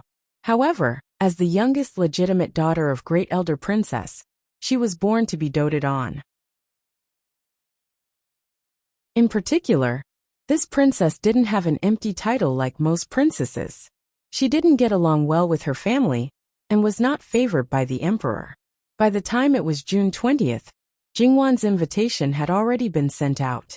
However, because old Madame Luo did not intend to interfere, she only invited unmarried young ladies to the banquet. The number of princesses and princesses was not small. It could not be helped. More than half of the people who followed the emperor to escape the summer heat were people with the surname Li. During this period of time, although she couldn't see them every day, she got to know them day by day, so she didn't feel any pressure to deal with them. The most difficult one to please should be Princess Minxiang, who had the highest status and was Jingwan's future sister-in-law. If she wanted to make trouble, she could only endure most of the time. However, Princess Minxiang was really afraid of Li Hongyuan. She wouldn't do anything that might offend him. Moreover, her mother, noble consort Su, also told her to get along well with her future sister-in-law. In fact, regardless of other things, basically not many people would reject Jingwan just by getting along with her. After all, Jingwan was very young in mind. These teenage girls were all treated as younger sisters. As long as they were not naughty children, she would be tolerant and considerate enough. In this way, they had no reason to dislike her. Although the purpose was to enjoy the flowers, in fact, Jingwan didn't prepare much flowers. Instead, she prepared a lot of food, various kinds of juice, and some ingenious little games. To put it bluntly, she prepared to let these children eat, drink, and have fun. She wanted to be the king of children. At the beginning, Jingwan only took the younger girls, such as Yu Yao, and those who were about the same age as her. The others were more reserved, especially those girls who had just started to talk about marriage. Perhaps some people despised her in their hearts and thought that she was unruly and improper. However, as time went by, seeing that they really had fun, she seemed to have never been so carefree since she was a child. Moreover, at this time, everyone was the same.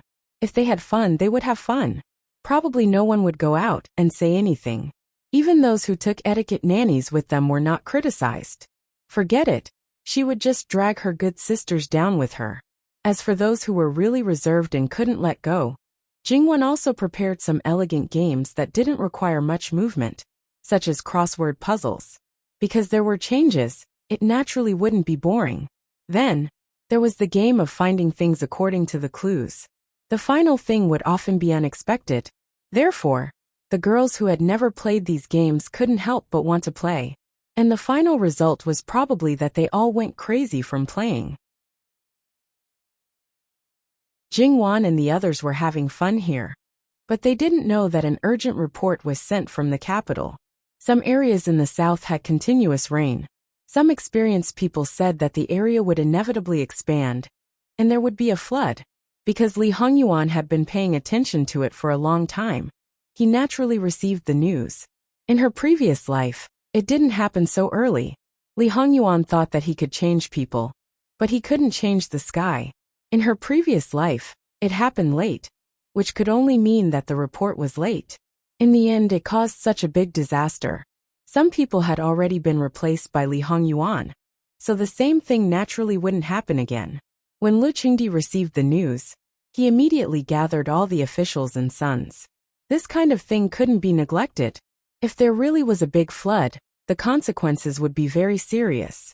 Although it hadn't happened yet, it was better to believe it than not. If they were prepared, There wouldn't be any losses even if they couldn't use it. And if they could use it, the losses would naturally be much lower. In this point, Lu Qingdi could definitely be called a wise emperor. And Li Hongyuan's time had come.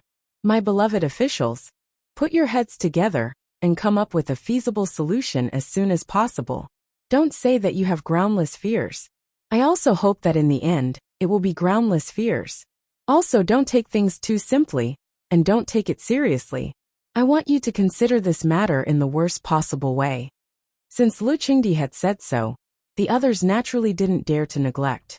However, the Grand Secretary, Ruan Ruiz Hong, didn't stand for long and felt dizzy and weak in the knees. They hurriedly asked him to sit down, but there was no improvement. His complexion was particularly bad. Lu Qingdi hurriedly ordered someone to call the imperial physician. Ruan Ruiz Hong was suffering from heatstroke. Lu Qingdi's residence was located at the top of the mountain, which was the coolest place in the entire palace. In addition, there were many ice basins, so one could even feel the obvious coolness. But in the end, he was suffering from heatstroke. According to the imperial physician's explanation, Ruan Ruiz Hong was old and weak. When he went up the mountain, he was in a hurry and sweated. When he came here, it was suddenly cool and he couldn't stand it. Seeing him like this, Lu Qingdi frowned and finally sighed in his heart. He was indeed old. He waved his hand and asked someone to send him back. It was a busy time now, so it was troublesome to see Ruan Ruiz Hong's half-dead appearance. Ruan Ruiz Hong felt ashamed and hurriedly apologized. Speaking of which, it had been relatively peaceful for half a month. Everyone in the family closed their doors, and he didn't hear any gossip. He only felt that it was as peaceful as before, and his body seemed to be much more relaxed. He didn't expect that there would be a problem at this time. Was he really old? If he still stayed in the position of Grand Secretary like this, wouldn't it annoy the emperor? But it was indeed not a good time for him to resign. So he could only be thick-skinned and wait for the emperor to let him resign. Prince Rui watched Ruan Ruiz Hong being supported by people. Ruan Ruiz Hong's back was hunched, and he left step by step. His mother was right. Ruan Ruiz Hong was really dying. He withdrew his gaze and focused on the current matter. Of course, no one would inform Li Hongyuan of such an important matter. At this time, he was living in a courtyard outside the palace again. He wasn't as leisurely as others thought. He was looking at the geomancy map. The information he received was far more detailed than Lu Qingdi's. He found the reported locations on the geomancy map, bit by bit, and calculated the range of the rainfall. After all, it had been too long in his previous life. He couldn't remember many things so clearly. Moreover, what he knew was limited. He frowned slightly and circled the locations of the granaries and important dams. Finally, he was 100% sure that the situation this time would be much better than in his previous life. Only then did he let out a sigh of relief. However, he still needed to find Luo Peishan for the specifics. There were many things that he needed to say. Master, Grand Secretary has gone back. Oh, how is the Ruan family? https://www.bicken.com/11/11807/66532229. HTML. We will deal with it as soon as possible. After reporting, please wait patiently and refresh the page. Please remember the domain name of this book, www.bicken.com. Bicken.com mobile edition website, mbicken.com. You're tuning in to the Earbook Haven YouTube channel. Don't forget to subscribe and join us on this journey to catch the most captivating stories.